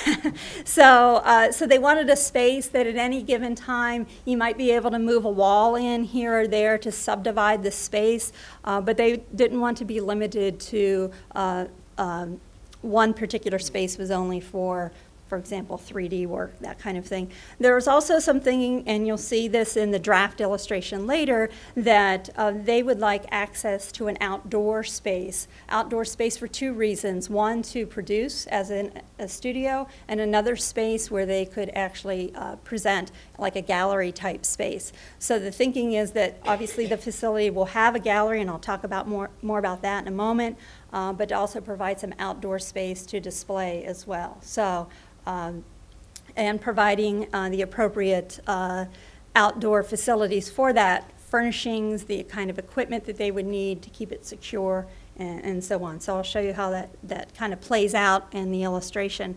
This is the dancing group, and I know it's a little difficult to read this, but you'll actually have these both in the document that's delivered ultimately as well. And they had some thoughts about allowing this space not only to be practice space, but also a small performance space as well.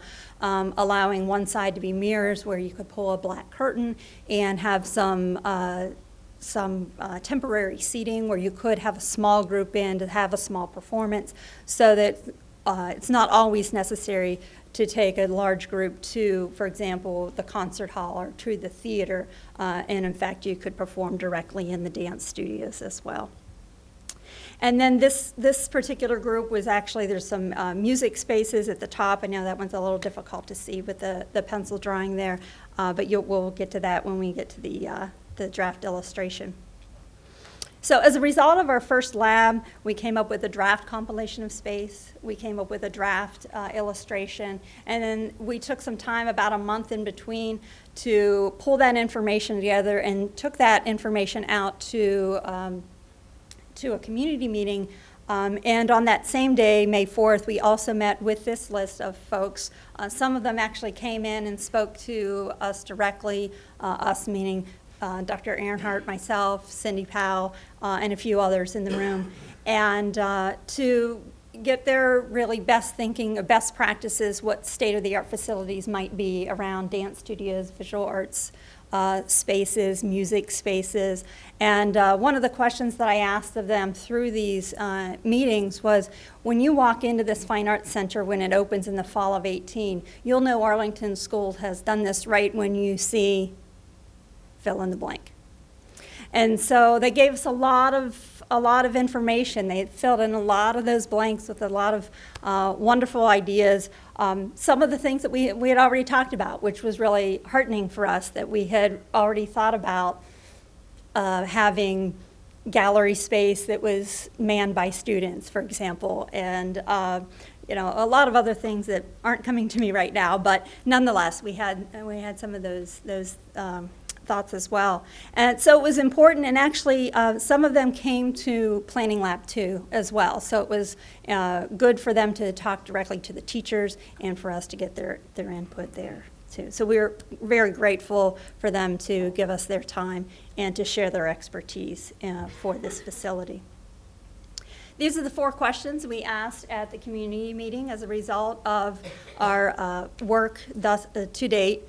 We asked about interest and willingness for folks, either if they were answering as a student or if they were answering as a parent, what their interests in programs were and their willingness to travel, because we thought folks might have an interest in a particular program, but then we also wanted to gauge, would they be interested to come directly to the Fine Arts Center to participate in dance, theater, music, fine arts, and some online programs. So in the questionnaire itself, we asked specifically around certain programs, and I'll show you what those are on the next slide.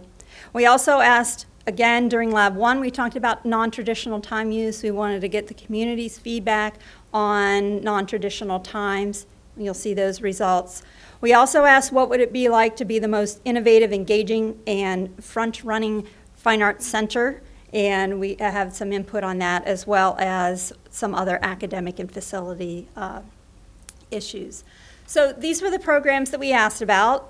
Were participants interested in and willing to travel to the Fine Arts Center for International Baccalaureate around dance, around theater, around music, around visual arts? And they said yes. There was a highly interested, disinterested, and so on. But for each program, it came out as either willing or highly willing and interested. They were interested in coming to the center for dual or concurrent credit coursework for music, for the instrument repair or musical instrument repair. Also for Art 4, glass blowing, jewelry making, metals class, sculptures class. And then some of the virtual or online programs, as you all know, that are being discussed are computer and technology, English, foreign language, math, and social studies. So the thinking there is that students may go to the center for their entire day and be able to take their core classes virtually at the center, and we've provided for space for that. Not that you need a lot of space for that, provided that you have a space for somebody to sit or stand, depending on them, and access to the technology. They may be able to take those classes there at the center.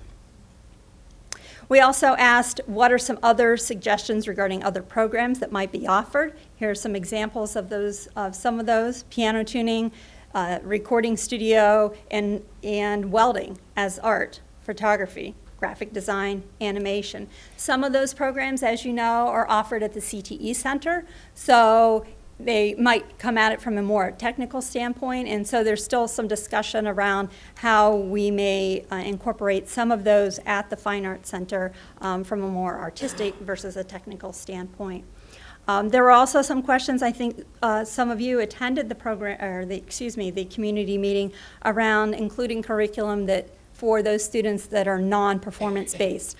Things like nonprofit management, fundraising, museum curating, which we thought was also an interesting concept that is going to continue to be explored as a curriculum offering. So this slide represents the results of the question around having support for non-traditional time use, and you can see the strongly support came out very strongly there that folks would like to see this used during those non-traditional times.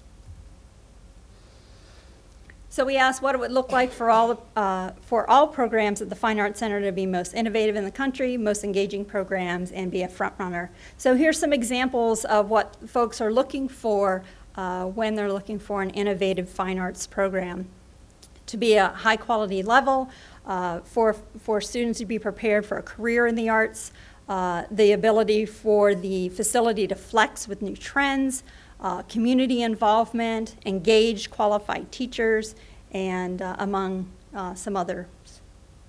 The last question that we asked was, what are some other academic or facility factors that should be taken into consideration? So again, collaboration came up, strong teachers, safety, eco-friendly, the appropriate sizes. So lots of different factors to take into consideration as we move forward. All of the information that we gathered then from the community meeting, we took forward into a planning lab 2. along with the changes that came out of Planning Lab 1 around the draft compilation of space and also the illustrations. And we moved into conversation around non-programmatic issues, safety and security, sustainable facilities, technology, and so on. So as a result of our work, we've created a compilation of space, and this slide indicates kind of the high level of each of those different program areas within music, specifically the kinds of programs that might be offered there around concert band, orchestra, and choir, the approximate square footage that is going to be allocated to that at this point. Dance, or as they would like to be called, creative movement studios, spaces is allocated to that as well.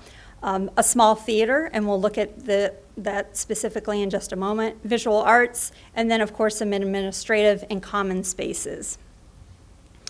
So as Ms. Powell indicated, that part of the bond package was to include a 25-seat concert hall, which we've incorporated here with an orchestra pit, some wing space, and so on. Also, as part of that, there's support spaces listed here, like obviously the stage, the green room, the storage spaces, as well as other direct instruction spaces, like a piano keyboard lab, a music theory lab, also the district-wide musical instrument repair space, and then a few other support spaces to support the concerts. The creative movement studios, or the dance studio, is indicated here. It's set up currently as a studio with potentially movable walls for that. And then all of the support spaces that are necessary for a high-level dance program.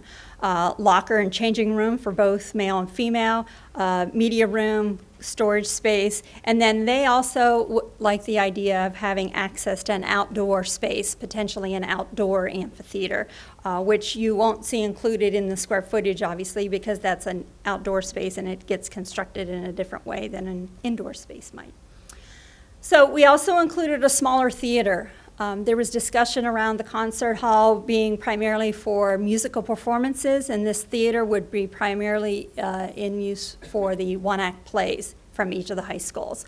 So again, a smaller venue here, approximately 400 seats with a stage and some of the appropriate support spaces to go along with that, potentially scene construction, costume fabrication, as well as the other spaces that you need to support those theater functions. As I mentioned, the visual arts studio, they suggested to have one large studio with a couple movable walls as part of that. And there's a variety of different storage spaces listed within the compilation, and you'll see that because of the different kinds of media that's used requires different kinds of storage. In addition to the visual arts studios themselves, you'll see at the bottom of this listing of space, there's reference to the gallery and actually 3 different line items here. So there's a gallery/community outreach space where not only student work would be shown, but sometimes they may bring in outside lent pieces to display in this gallery. Also, gallery storage for things like tables, chairs, et cetera, that you might sometimes need for a gallery. And then the last space was generated out of actually our teacher interviews, and it kept on through the planning lab, which is a gallery and portfolio preparation space. Because a lot of times what happens with visual arts classes is that the students actually create the pieces, then when it comes time to display them, teachers are there at midnight and they're matting and framing and hanging, and that's really part of becoming a visual artist, is learning how to display that and preparing the gallery for that. So we've allowed for that preparation space right there and actually allowing it to be a teachable space to prepare. So allowing also for that curation, that might be part of that. So thank you. And then, of course, we have our administration spaces that are part of this, not only the Fine Arts Department itself, but the Fine Arts Campus Administration. So the district-wide department would potentially be housed here with spaces for each of those and the appropriate support spaces there, and then for the administration for the actual center itself. And then last but not least, We did not want the food service to be an afterthought. In fact, I think Ms. Powell's actual words were, there will be no hot dogs served at the Fine Arts Center. And I would like to agree with her on that. We don't want, for example, Carnegie Hall and then hot dogs on the side. So we have allowed for food service space to be contained directly within here so that students can have food service during the day, and so that we can have concessions and catering and have not wine and cheese, of course, grapefruit juice and cheese, right? At our gallery openings. So nonetheless, we have that space here. Also, we're calling it a digital research center, so some library space for each of the fine arts to use collaboratively. And then also, last but not least, we've listed out a line item here for Canvas and virtual core classrooms. It begs the question, do we need square footage if it's virtual? We did not want it to be an afterthought. We wanted to ensure that as the architect takes the educational specifications and moves forward into schematic design, that we've allowed for that space, be it part of a informal circulation space, or maybe an outgrowth of the gallery in some way, or an outgrowth of one of the lobbies. Although we've decided, and you'll see it in the documentation, we've decided to call it the grand entrance. It's not a lobby, it's a grand entrance. So nonetheless, there's space provided for that so that it doesn't become an afterthought. And so last but not least is, again, what you'll see here is simply in fact, the last, 20 minutes I've been talking or so is put into a picture. A picture's worth 1,000 or 2,000 words when Carrie Ann speaks. So this is our thinking about how all of these spaces might come together. At the front of the facility, you'll see we have a space, a green space, the Fine Arts Center, campus administration, and just to the right of that is gallery and community outreach. So this is our thinking that this would be the grand entrance into the facility, and you see that kind of black dotted line behind that. That allows for secure, in our case, we'll delineate that as a secure factor, so that there's really no reason that when the public necessarily comes into this space that needs to have direct access, but in fact the public could go to the right and go to the theater, go to the left and go to the concert hall, and then keep moving out to the far right potentially to go to an outdoor gallery or an outdoor amphitheater. Again, this is not a design. I'm not a designer, I'm a planner. This is just the beginning of a conversation with an architect of how this facility might begin to lay out. But the thinking here is in that front space where you see the gallery, portfolio prep, and some of those red spaces around, that this could really become a fluid space where students could flow in and out of the digital media, in and out of the digital library, in and out of this circulation / virtual learning spaces, and at the same time have access to some direct instruction space as you move backward in the facility. You'll see that, for example, on the left-hand side, we have a piano keyboard lab. We've moved back into a scene construction and set design construction, and those are more direct instruction spaces. So our next, so our next steps is for the district to determine a site, retain an architectural firm, and from the DeYoung Richter's perspective would be for us at some point to revisit with the staff and some lab participants after the schematic designs are created, so that we could do a schematic design review to ensure that the vision and the planning work that's been done thus far is carried through as the facility moves forward. Outstanding. Thank you. Outstanding. That's a lot of information about a project that we're all very excited about. I know there's going to be questions. The first are from Ms. Walton. I just want to say how excited I am about this project. It is just taking our fabulous fine arts to the next level, and I can't wait to see this come about. I really can't. I think it's just going to do so much to keep our kids engaged, help us move forward in thinking about education in a different way. I have 2 musicians for children, and I don't know how, but they are. And you know, they managed to major in music at Lamar High School for a couple of years, but this will just make it, it just takes it to the next level, and it's just so exciting. I just am jumping up and down because I just truly believe the arts can do so much for our kids. It teaches them so many things and helps them develop in intellectual ways and conceptual ways that the core curriculum just can't do sometimes. It just augments their lives in so many ways.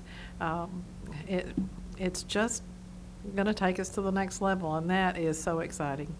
Thank you. I'm very proud to be part of this. I'm very proud to be part of a district that gives equal weight to fine arts and core academics. So thank you for letting me be a part of that. Well, you have done a fabulous job of taking all this information. And I just have to say one more thing. I think on this little tiny thing that I see the digital library right in the heart of the building. And as a librarian, that's near and dear to my heart. Thank you, Ms. Walton, and I would say ditto, ditto, and ditto.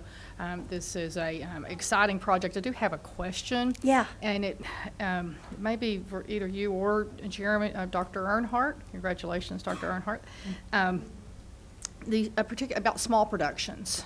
Mm-hmm. Particularly, I'm thinking elementary school plays or such that, you know, maybe there's going to be 20 or 30 students, and what in this, where in this map would those students perform so they're not in a venue that would dwarf their performance? You may have some thoughts about that, but we do have a rehearsal hall and sight reading space in here that's approximately 3,000 square feet, which is a smaller space, so that might be one of the spaces that they could use. Or, go ahead. Or if you have something like 500 or 700 seat. President Sullins, members of the board, Dr. Cavazos, good evening still. Good evening. But not by the time we're done. We have multiple spaces, but I think that the theme here is going to be mixed use, right? So that the name on the block right now is not necessarily the only function of that space. And as we team, and it was a terrific process going through with staff from all our divisions and grade levels were represented, and their ability to collaborate and to vision. You saw some of the, what ways can we make this happen together? I mean, I think maybe they intended for that to happen, but it would have happened anyway. And so we do specifically have the theater, which is a 400-seat concept right now, so that'll be a little bit more intimate. And of course, any of these venues can be collapsed down just by restricting seating, so that the back seats aren't available, and it just makes things more intimate. But any one of the large block spaces that you see would be able to be a mixed-use space. Great. And I really don't have any further questions. I just, whatever we can do to keep this thing rolling, I'm ready to keep it rolling along. It's exciting times. Mr. Hogg, this is good enough. This is good enough. Make Mr. Earnhardt and Mr. Wynn's office even bigger. It's. Don't get carried away, Mr. Hogg. I saw them list their office, and I'm like, make it bigger. This is awesome. Yeah, exactly. How big do you want, Dr. Earnhardt? Because this is a pretty good, and I'm pretty proud of this. So. Yeah. Dr. Reich.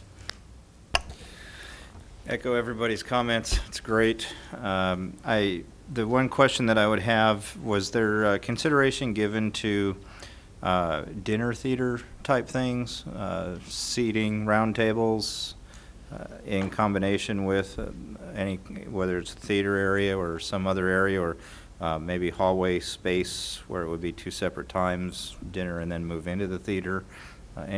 Anything like that? We had conversation around those kinds of concepts when we talked about, for example, even in that grand entrance, we have, and right now it's kind of blocked off in these little squares here, for example, but that gallery community outreach space could almost bleed, so to speak, into the theater, and that could become that very kind of space. So when the architect moves into schematic design. That could be something, the way that the wall structure is created, that kind of thing. And definitely, and because we do have obviously the food service component there too, that could be rearranged to be part of that. So yes, we don't have a specific space that says, yes, this is where the a dinner theater, so to speak, would go, but this certainly allows for that to occur. Okay. Yeah, I was just curious, because I know that's one of the areas where, with the different choirs in the district, that they often, I love our community partners, but we have to go outside of our district resources, and that might be a cost savings down the road. Absolutely. Okay, thank you. Mm-hmm. I have another question. Yes. The concert hall seating, I'm sure you said there's just a lot of information this evening. Yes.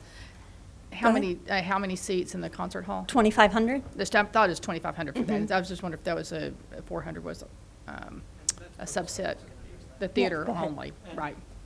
President Sullins, that number is purposeful, 2,500 seats. Why?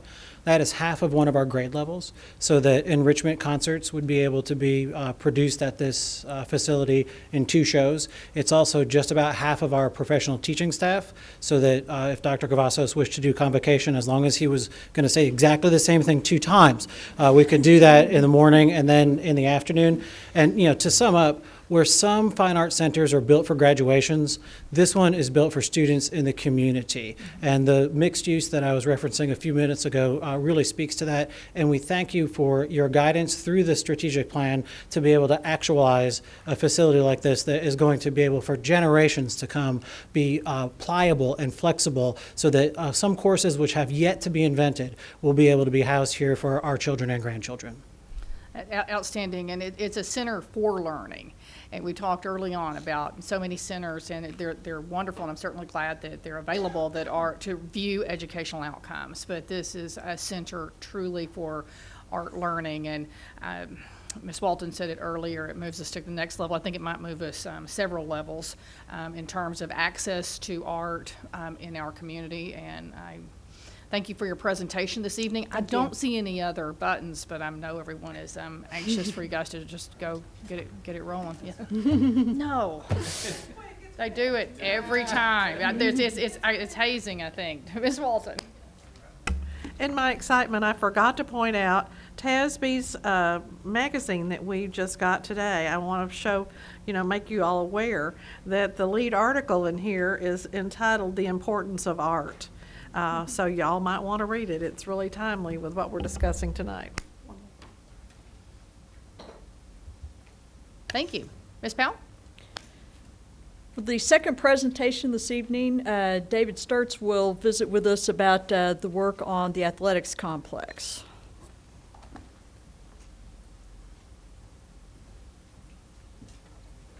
Well, good evening. President Sullins, members of the board, Dr. Cavazos. Good evening again. I'll wrap us up here and go over a similar process. I'm not going to get into the details on the process because ditto, same process, different outcome, different focus. So I'll get sort of more to the heart of it, assuming that my clicker works. Let's try this. All right, there we go. The purpose of this facility was pretty clear-cut, and if you'd believe it, the visioning took 10 minutes on that one. So we're going to be swimming, we're going to wrestle, and we're going to do gymnastics. Pretty clear. And that the purpose of this thing was to practice and compete for swimming and diving, so you don't have to rent space anymore, you have your own space, and to practice and compete for gymnastics, and to compete for wrestling. We're not practicing wrestling here. Wrestling programs are very strong on the high school campuses. They want to stay that way. The idea is to have a practice facility there. And so obviously you have a wet space and a dry space, and that's kind of how we organize this process at a high level. Again, we started with the teacher interviews in the end of January, moving through the 2 lab sequence of the community meeting in the between, and then here we are tonight. So in between Lab 1 and Lab 2, we had some communications with different folks from UIL to get some just Q&A on space sizes and so forth. as well as some senior staff visited area natatoriums, Louisville, Keller, and Mansfield, as well as the Convention and Visitors Bureau, just to get some perspectives on what's out there. And literally what it did is took the draft compilation of space that we had at the present and walked the other facilities to compare, contrast, to talk about those kinds of things. And so in Planning Lab 1, for us, as mentioned, the strategy was pretty clear-cut. What we're going to do was clear-cut. But it wasn't all that clear-cut, because give the swimming and diving or wrestling/gymnastics the entire project budget, and they gladly build you a facility for it. But we're sharing. And so a lot of our focus and challenge was how do we be creative to ensure that we're getting the kind of professional space that we need for competing and training while fitting all together into one home within this project. And so I'll talk a little bit more about how we got there in a minute. But again, vision. Ideally, folks would really like to host statewide events, if at all possible here, but definitely focus on regional events. This is a competition center as a primary thing, as well as for training for swimming, and as mentioned for gymnastics. Right now, gymnastics is housed in, as you know, a repurposed gym in elementary school, and moving them into a more dedicated space.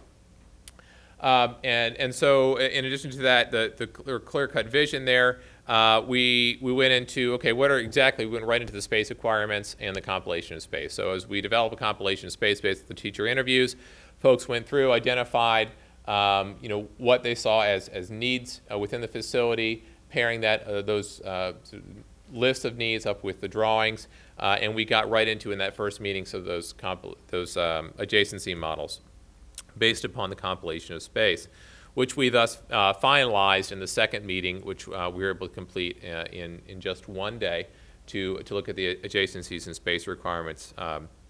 And what I want to get into and focus a little bit is how we did it. How do we get everybody housing together and getting what we need for training and competition fitting within the project budget?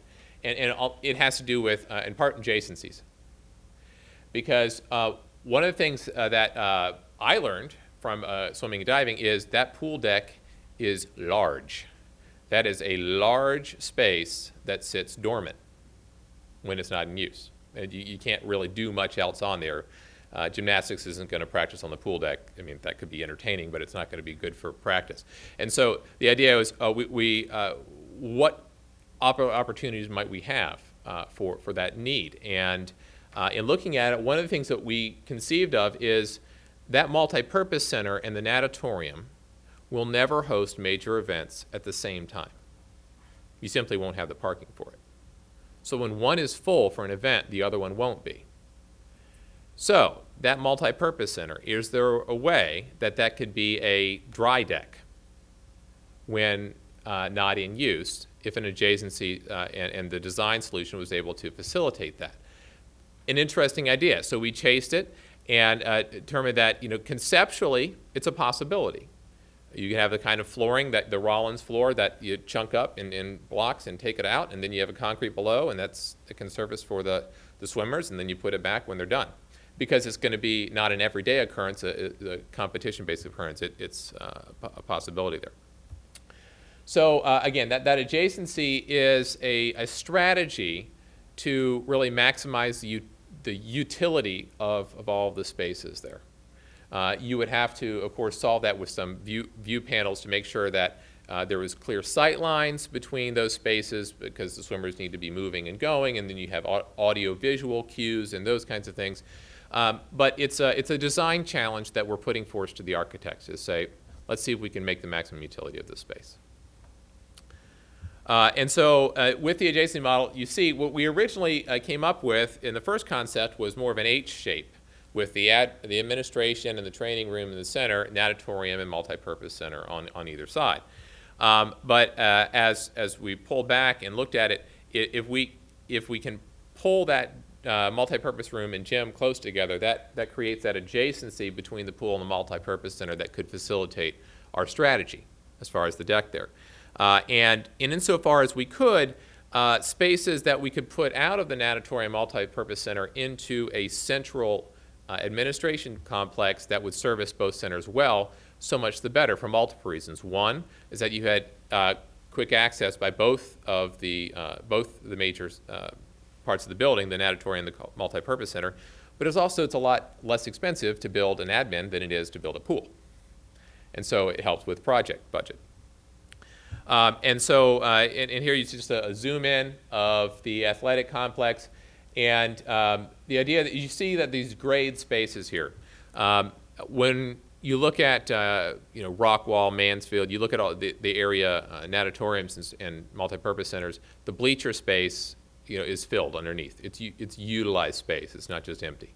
And so what we did in the final draft of the compilation of space is the bleacher space doesn't get square footage because it's on top of spaces that do get square footage. One of our strategies first was to look at counting it and then seeing, well, what could we fit underneath it? What would that construction cost be? We went in the opposite direction and said, we're going to put the bleachers on top, make sure we count for all the envelope space, and then have the architect say we need a minimum of 900 seats in here, and so build that on top of these spaces which we've identified. In the administration complex, this is where the athletic director will be, and the weight room and the training room are hubs, center parts of this facility, and thus are here with the admin in the middle, and of course your pool. Ideally, the swimmers were wanting the diving well to be separate mechanicals from the competition pool, so they'd be kept at slightly different temperatures.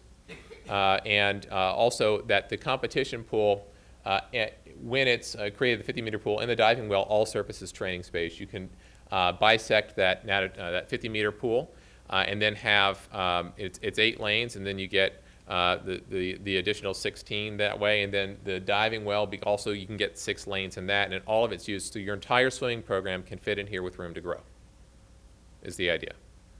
No more leasing space.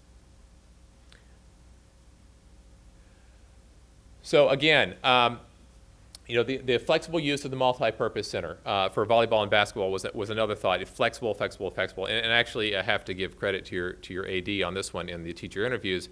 Kevin, when we started talking about this, suggested we're having this multi-purpose center for wrestling and gymnastics. Well, when it's not used for that, let's use it. This is going to be a big space. And so the idea is that with the right kind of flooring, this Rollins flooring, it's painted for basketball, but would also work with the supplier to make sure that there's lines and the appropriate support systems for volleyball, which you can have an equipment storage component in here. And that way this space, the idea is that like the fine arts, this space would be used all the time. Swimmers, they don't like to sleep, so they're in there at 5 a.m. So how can we, this facility is going to open early, and when it's not being used by athletic teams during the day, that there's going to be folks that are going to want to use it from the community. There's a partnership opportunities that abound here, and of course, rental use and those kinds of things. There's a concession stand, pro shop, all that's in there to support those kinds of activities. Again, one of the things that was brought up in desire is to really build the strength of the athletic programs at the high school level. The desire is to be able to offer more sports at the junior high. And so explicitly looking at scheduling is really where it comes down to, because the space, you don't need necessarily a junior high pool, but you need space for it, you need time for it rather. And so purposefully considering that this space would be used for the junior highs as well, perhaps even younger, depending upon how that works out in the end. And then when not used by AISD students, to open up to the community. But primarily this is for student use here. And then on the margins of that, that's when it's open to the community. So as I'm going to go through the compilation of space here real quick, just like Harry Ann did. And one thing to keep in mind, when we looked at this, the strategy I thought would be appropriate in this case is to present different options for the architect as far as budget. Because we're dealing with some big spaces that you know, natatoriums, they've got a lot going on there. And so we did good cost estimates that escalated into the future costs. But when it comes time to being, if there's something that happens as far as the site issues or something that would cause a budget projection difference, what we wanted to do, I said to the lab, I said, okay, provide the architects some guidance in a low, middle, high scenario. Low is we have to do some pairing. How do we do that? Moderate is, hey, we have a little extra money. What do we prioritize? And high is, you found the lottery. Now what would you like? You know, so we came in really under budget, or we have time, we have budget, what do we do to scale this? And so there's, we did an exercise that's recorded in the ed spec, and it is noted for the architects that they know, you know, that they have some strategies given from this lab as to how to approach that. And so with the natatorium, we have the 8-lane, 50-meter pool, the diving well, the hot tub, which is the only space. Everybody wants a hot tub when we do an ed spec. This is the only one that's ever gotten it. Usually they want it in the teacher lounge. And then exactly, yeah, right. So pool deck. If you notice, I show the square footage is on here. That's a small pool deck. The reason is that the multi-purpose room in this model is flex used as a dry deck with that. Again, if the architects at a later point would say, we don't think that can work, or they present a solution and you all say, not going to work for us, there's a budget cushion built in to allow, okay, well, we need to make that all there within the auditorium. Right, so some options there. And of course, locker rooms, lifeguard room, in storage. And the idea here with storage is that all of these spaces would have an exterior bay door, garage door for large equipment moving in and out, which it will fairly frequently. And so with that in mind, some of the equipment that goes out to store, why do we need to build it at an auditorium construction rate to build storage when we're going to be moving stuff in and out all the time, and you have a pretty shed outside, and you can bring stuff in and out? You can move those dollars into something that's more impactful for students. Wrestling, gymnastics, and the gym, really the multi-purpose center. Here we have a 6-mat area, and again, if budget came in a little bit more, we have an option for 8 with warm-up mats and bleachers, and really you've got your big gym. Without too many surprises there, the challenge again was making sure we could all to fit together in this project. Within budget. And so the administration complex as well, your AD is going to be here. So all the spaces that support both the multi-purpose center and the natatorium we put here.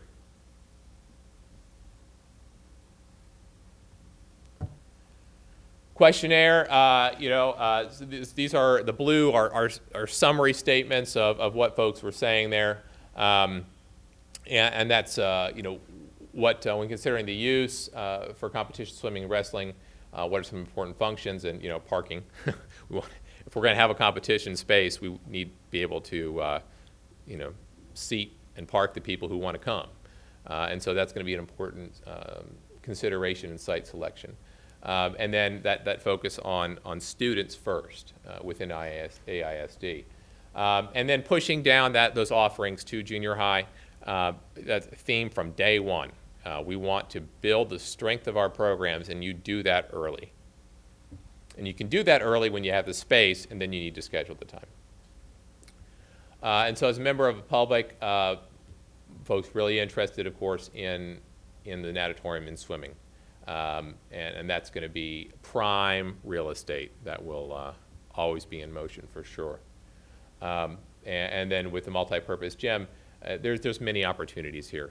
Again, this is going to be a space that should always be in use, and could be. The mats get to go roll up to the ceiling, so when they're not in use, you don't have to pay for storage space for them. They're rolled up and they're high up, and I've seen it work before, and it's a pretty neat little solution there. And they just suspend up there. All right, so next steps. Of course, commiserate with the fine arts. We've got to select the site, retain the firm, and then, as mentioned, especially in this case because some time will pass a couple years are going to pass before you start breaking ground on this, to have a refresh to ensure that, these ideas that were communicated in writing here are reinvigorated through some fresh review. And with that, I turn it back to you all. Thank you, Mr. Sturts. What a great presentation. Another great project. I'm sure we have questions, and Ms. Hudson's first.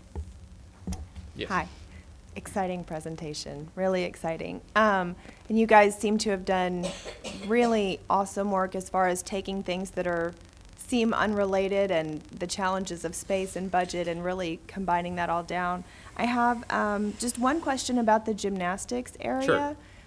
Would there be I know at some gyms there's like a foam pit. Yep. Where kids can go and sort of practice those That's in there. way out crazy stuff. Mhm. Okay, cool. And I Yes. assume that there's practice mats, but then there's also the actual sort of springboard floor for the floor competitions. Right. There's a few thousand square feet to sunken space in the gymnastics. That's where your pit is. That's where your vault track is, and those kinds of things. And that's all in one area, as well as the trampolines are sunken, because we don't need them starting 10 feet to go 10 feet higher. So, yeah. Thank you. Mm-hmm. Mr. Hogg. Thank you, President Solons. David, I love the concept of, and Mr. Ozzie, I love the thought of really making it multi-purpose, and so that facility, because I know we need the gymnastics center, but did we talk about the numbers of facilities? Because there's a huge commitment to that gymnastics dedicated space, and I guess the pool's dedicated, but it's dedicated. Is there any way to make that flexible? The gymnastics mixed use? space? Because, Yeah, because, putting out there, gymnastics program, you got what? Not that many. 35, 40 kids, right? Gymnastics equipment, it's heavy, and it's fixed, and it's really hard to flex. We talked about that quite a bit. And for them to actually do the training, that equipment is reinforced, bolted, and concrete bunker style to the floor, because you're going to have lots of torque flipping around on that. So the flexibility in there really can't be in moving the FF&E, moving stuff around, but more in who else, for furnishings, fixings, and equipment, but who else can go in there, perhaps. It's a toughie, right? The competitions, they could host small competitions in that space as well. It's 11,000 square feet of just dedicated gymnastics. And that's not office space. That's just dedicated gymnastics practice space. When they do major competitions, which I understand are twice a year, they're going to have that. That's when that multi-purpose room is taken over, and they literally bring in semis, roll out the rented stuff, put it up, and then put it down. So they would put gymnastics that's things in outsourced. that multi-purpose. Correct. For big competitions, that would be there. Mm-hmm. And you mentioned that multi-purpose. I heard you talk about, seating around the pool. Is the seating also around the multi-purpose competition area? Same concept?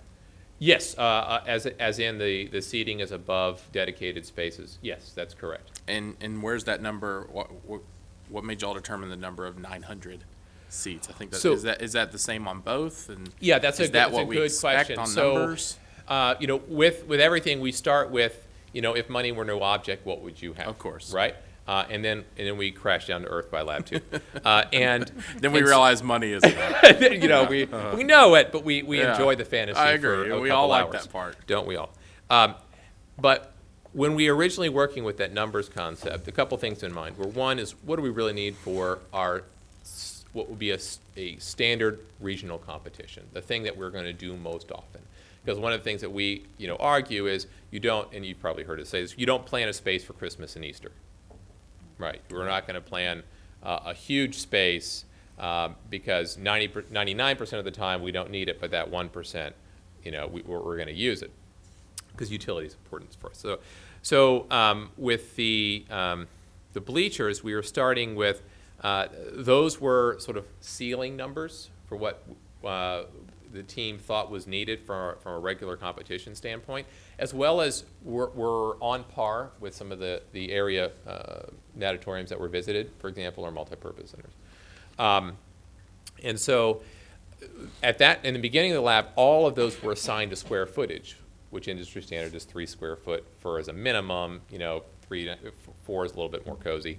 And so we were planning with that in mind as far as, fitting within the envelope, fitting within the budget. And then at the end, we turned that around and said, okay, no, we're going to just count the existing spaces. And so that's why when I have it there, I have it as a greater than or equal to the minimum seating, which the idea is this is what the lab participants were, comfortable saying this is what we need as at least as our for our standard competitions. And so when the architects are looking at it now, what we'd like to say is you need at least 900 seats in an auditorium. These are the given spaces upon which you would build upon. If you can get more and it still fits within the budget, all things else being equal, great. But we need to set this as a beginning planning standard. I think we've got to, and Mr. Rosie, I know you're still working on this. I think the way to make it more multi-purpose is the advantage we can have there. And so I love the idea of making that multi-purpose for basketball. I also think as lacrosse grows, how does that go inside there for weather days or, any of these indoors when things can be expanded. Also, how they expand, and I know some of those mentioned of how do we not just build it for the high schools, but make sure it's elementary use, Right. I think is a big factor because strong athletic program is about getting them hooked in elementary school on that focus. And while I love the thought, and I'm the first one that would rent out every facility we have and put logos on everything, and I will sell out to corporate America every second of the day. I don't have a problem with that. I think we've got to make sure the facilities first and foremost are for our students' use and what they're being utilized. And with that, I think it comes back to the fine arts also, just the board. I know we've had some discussions about this in the past. I think we need to look at maybe our governance committee reviewing some of the policies of renting out facilities. Yes. I think Mr. Earnhardt and Mr. Ozy need to kind of have overarching say of what's rented out, how things are built, and I would make that recommend. And this is going a little beyond Mr. Sturts, but I think it's just something we need to start working on in previous step to figure out as we get to that, because I do think that's an element of how these are built in facilities. So I would make that recommendation as a whole to start us on that process reviewing that. Absolutely. And one I would just say to look at, and I know some of those y'all looked at are really good. The one that pops to my mind in the state, and Mr. Rosie, I'm sure you're pretty familiar with it, is Cy Fairbanks facility. They are used constantly for their events. They're a huge district, but around the entire Houston region, they are the #1 place in the whole state of Texas uses Cy Fair as an example for their multi-purpose athletic center. It's truly the cream of the crop of where it is, and then it's beyond just a school district. It's driving hotel tax dollars, which helps reduce our police and fire costs, all those different types of things. The more retail comes in, that's how we pay for police and fire and roads that comes in the area. So I think we've got to look at this time beyond school district and really make sure this can be utilized for some of those functions. Just some thoughts, but overall, 2 awesome facilities. Thank you, Mr. Hogg. Ms. Mays. Thank you. I was just looking at the concession stand. Sure. And I know this isn't to spec. Correct. But it looked like we dedicated like 150. So my question there just, is that normal for concession for a competitive? So the idea is that it's simply to serve, because we're totally okay with hot dogs in the athletic complex. I know the fine Right. arts, but we Right. bring it. Yeah, it's one of those things where it was a prioritization of space. That all thing else being considered, that's something that it's a serving line thing. It's an in and out. We're not going to be spending a lot of time there. So as far as the standard, what we would expect for a concession stand, I mean, Carrie Ann, 100 to 250 is a standard, is what we're going to do, and that's in there. And providing space for the people standing in lines, because like right here, they're standing like it's surrounded by the restroom, Yeah. the weight room. Oh, that's actually a great observation. So what you're looking at are adjacencies of space, which are communicating to the architect, these spaces need to be close to here but far from there. What you don't see in there is circulation space. Okay. You don't see hallways, you don't see any of that. And so that's what the architect's going to render with the schematic design. And there's an allocated % of the total square footage which is dedicated to circulation space for them to work with. Okay.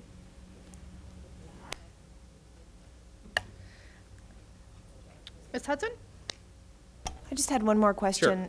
You have a control room in the natatorium for running meets. I assume that's like announcing and stuff like that. Is that? Yeah, I mean, you've got all of the lane, and I got some of an education on competitive swimming on this one, but you've got all of the line data coming in and so forth, and so there's a little bit more coming in. Okay. And then in the multipurpose room at one point, we had dedicated square footage for the same thing. But when speaking to the wrestlers, and gymnastics the same, oftentimes the standard is simply a podium that's sort of wheeled into a corner space for somebody to stand up and can count. And so it's a lot less technically intensive what goes on in those spaces. What about sound system for the floor routines and things like that for gymnastics? Okay, so yes, we do have we do need sound system in that room, and that's spec'd in the requirements, AV, visual, all of that. The control room for that, there's actually quite a bit of office space in there. I can't remember if we had a set aside room just for that equipment. I can go back and look at it, but I think the communication from the lab participants was it wasn't as imperative over on that side to have that kind of space. But again, that's something that what I can do when we deliver the final spec is just I can take a closer look at that, and then that can be one of those asterisk notes to the architect is we've got some play with some of these spaces based upon budget what this comes down to, and that could be one of those options. Thank you. Dr. Rush? Thank you, President Sullins. I like everything. The more we can do with multi-purpose, the better. Absolutely. Sure. So I have this one kind of far-out question. Okay. Don't know if this exists. Yeah, it's whatever time, 11:30 at night. Why not? Is there such a thing as a hard surface weight rated power pool cover or manual pool cover to put over and therefore increase the space? Or is there one and it's $4 million that we're not going to pay? Dr. Reich, it's not terrible. Have you seen that? Example, Klein ISD Does it actually really? built, and I don't think this would work for us, but Klein ISD built their pool actually in a basement facility, and so they didn't do a diving, which causes it. And then above on the second or third story is where it is. There's 2 stories, is the basketball arena above it, so they're getting that use of space. Now, but we did talk about that. It's interesting. It's an interesting thought. The original idea that we had was that this could be a multi-purpose facility. However, I got educated on some of the issues with humidity and chlorine and so forth, and that, first, obviously the natatorium is going to be on the basement floor. I've seen it on the top floor, but that's crazy talk. So we want to have it in the basement, and so then you've got all that air circulating up, and so it was like we can't have that. So Carrie Ann, you said in Beverly Hills they have that, I'm right? going to show that I'm a bad American. I've actually never seen the movie It's a Wonderful Life, but apparently there's a pool situation in that. Nonetheless, in Beverly Hills, California, we actually planned the renovation for their high school. So that swim gym is part of the Beverly Hills history and tradition.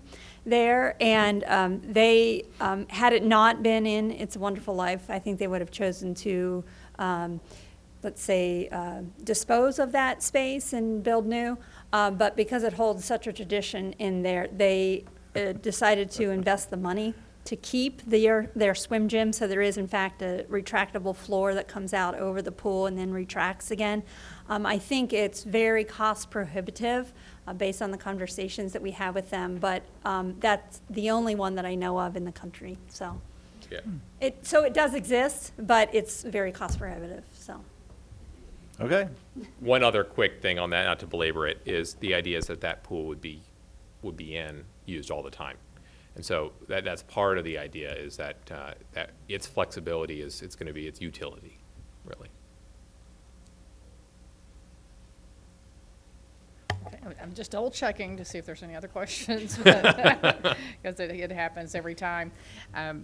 I do have just one observation, and Mr. Hogg, I so agree with you on, and everyone on the need for multipurpose and how powerful that is, because it just improves access for others. When we talked about the gymnastics, when we brought that in, that was based on a lot of input on what the community thought there would be demand for.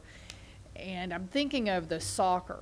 We added soccer in junior high, and that's just 2 grades in this district. And Mr. Rosie, didn't we end up with about 1,000 soccer players once access to the programming was provided?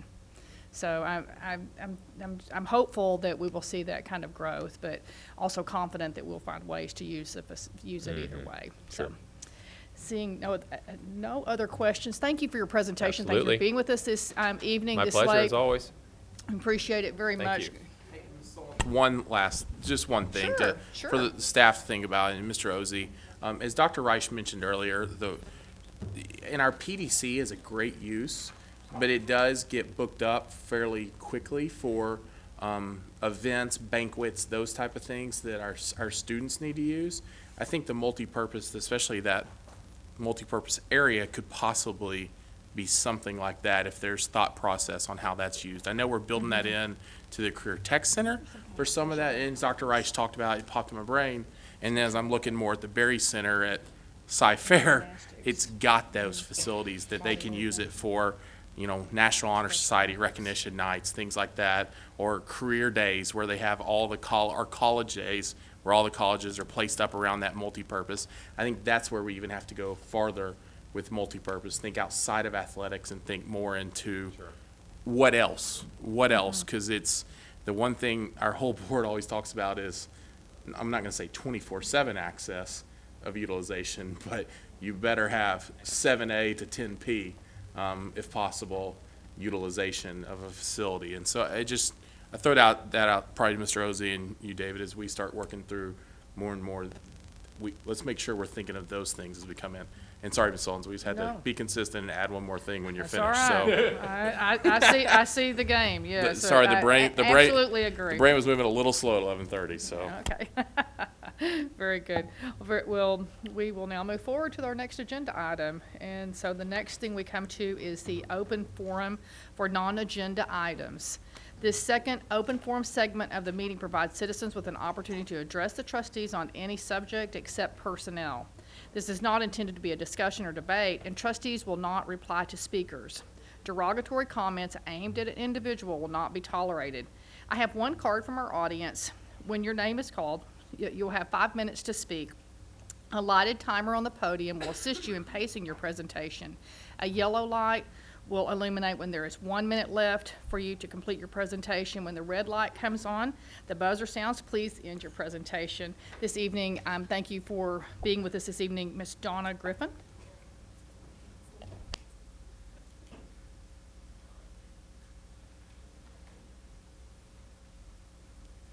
President Sullins, Dr. Cavazos, and members of the board. My name is Donna Griffin, and I'm a first grade teacher at Thornton. I'm honored to stand here before you at the end of your long meeting. Wow, this is quite an adventure. But I'm honored to stand here before you and talk to you tonight about iStation.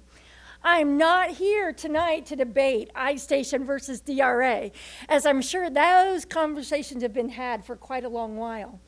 I am here, however, because at my campus about 4 months ago, I was given an announcement that iStation is in and DRA was out.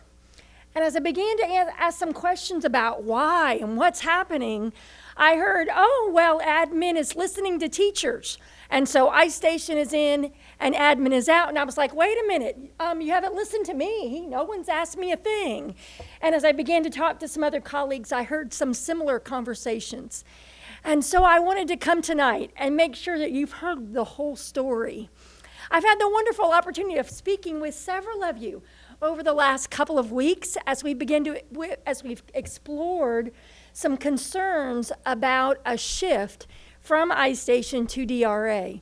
And I have been so grateful to see Dr. Wirtz's clarification email that ensures us that we're not going from iStation to DRA, but instead adding iStation as part of our tool bag and including it as one of our assessment tools. I have to tell you, I've been in Arlington for a long time. I've been here for 20 years now. And I'll be honest, when I started, I was dumber than dirt. I didn't know anything about the reading process or teaching and learning or much of anything, to be honest. And so I worked here, and I've had the wonderful opportunity to participate in the Learning Network and in the Reading Academies and in the Foundations of Literacy courses. And it has been wonderful to become an effective teacher because of what this district, the opportunities that I've been provided. But you know, the thread that's run through so much of that training is this idea that I must be a reflective teacher. I must constantly be asking myself the question, why? Why am I doing what I'm doing in the classroom every day? Is it for expedience sake? No. Is it because it's something cute that I saw, well, nowadays on Pinterest or in the store?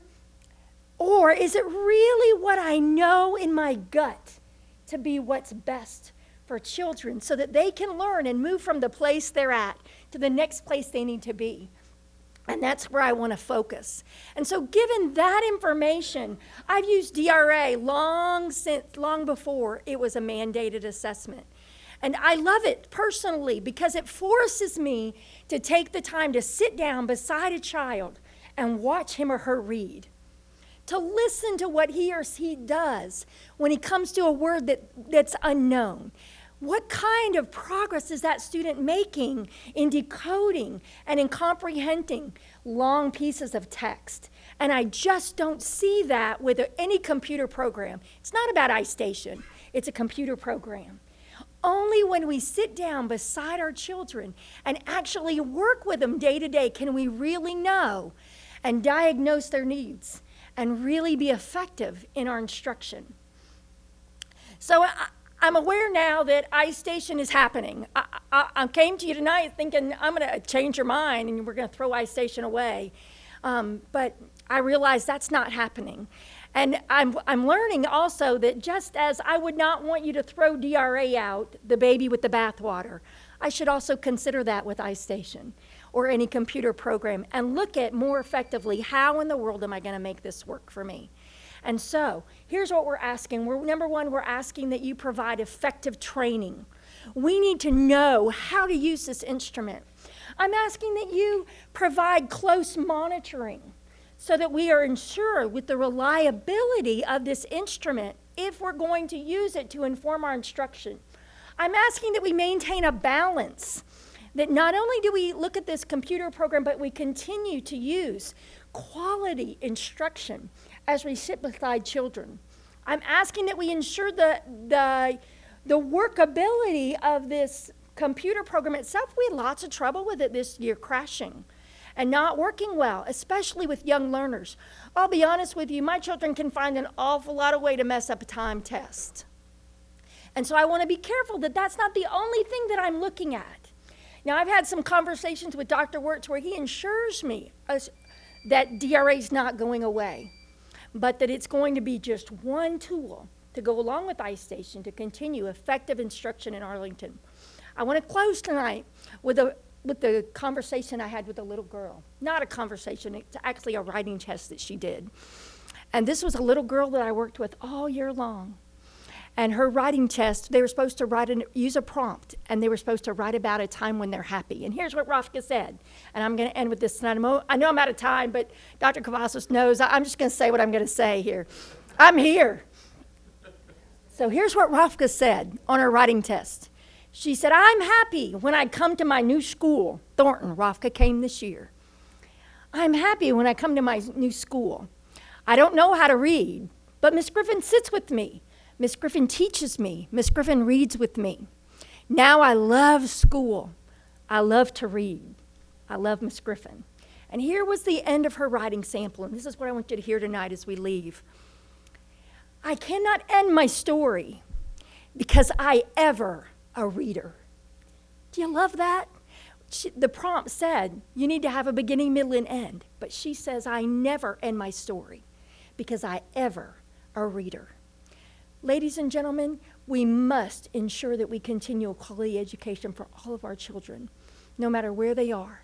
And I'd ask that you consider these things as we look at iStation and make sure it's really the best tool to give us the best information so that we can best teach our children and do as Dr. Cavazos has charged me to do, develop that inspired learner.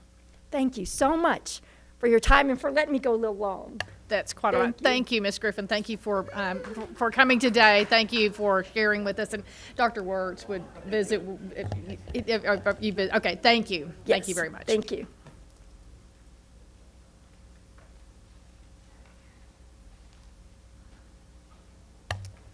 Superintendent's report. It's a brief one, but first I'd like to share that 3,500 students graduated on the week of June the 5th through the 7th, and you'll see some familiar faces on that picture. We were able to enjoy those ceremonies at UTA College Park and congratulate all the students and all the graduates. So it was a wonderful event, and everybody looks like they're having a great time there. And I think that's the Lamar one, maybe? Yep, Lamar High School. Yep.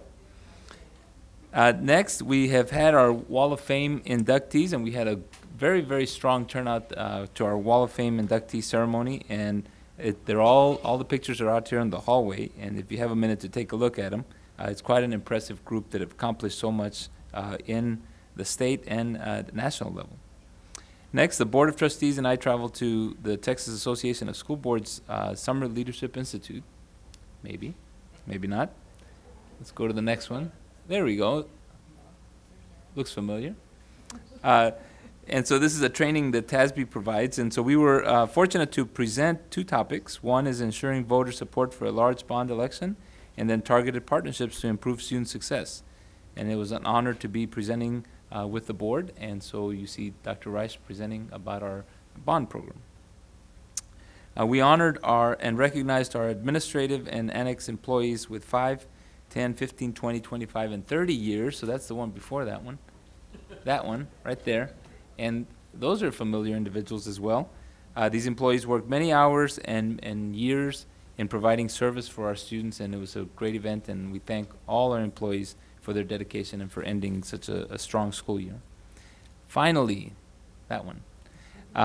Congratulations to Coach Kurt Culberson and the Martin High School baseball team on an outstanding season that ended with a second place finish in the Class 6A UIL state tournament. After winning, beating Laredo Alexander in the state semifinals, Martin fought hard, but did not win and lost to Houston Cypress Ranch in the state championship game. Really enjoyed that baseball game and their hard work, and we're really proud of our Martin baseball team. And Mr. Hill has the medals that go along with that. And that concludes my report. Those medals now, we have gotten a third place medal from our boys soccer, and now we have a silver medal. So now it's the next level. It's a matter of time. It's a matter of time. Thank you, Dr. Cavazos, for your report. Are there school board reports this evening? Double checking the lights. Dr. Reich. I don't have a report. I just want to say that it's been a pleasure going through this academic year and the budget cycle with my colleagues, and to you and to everybody else, a wonderful 4th of July. Thank you, Dr. Reich. Madam Secretary, do we have some items to consider? We do. If I may just say happy birthday to my middle son, Solomon. Happy birthday, Solomon. Okay, hoping I'm making John Hibbs proud. Request we had was Bowie requested trend data and/or interim reports from Dr. Barlow in reference to the ratings for the Community and Student Engagement Self-Evaluation Project. Aaron requested to Dr. Wirtz that we just continue to receive follow-up on elementary counselors in the budget. Bowie requested that we as a board continue our discussion on budget and health insurance. Kristen requested the survey by Studer on getting some information on why the completed non-English parents on the parent satisfaction survey dropped so dramatically for that one period from Dr. Legue. Aaron and Keisha requested a detailed report by department and school from our Studer report, just to receive the detailed documentation. And Kristen requested from Richter and Associates to look at the schematics of the athletic facility for the AV speaker room in the gymnastics area. Ms. Mays, I also had for the governance committee to review the rental policies. Thank you. Anyone else have any other additions? I would just say that Mr. Hibbs picked a great night to not be here. Boy, what a list. Or Ms. Mays just did a better job creating the list. Than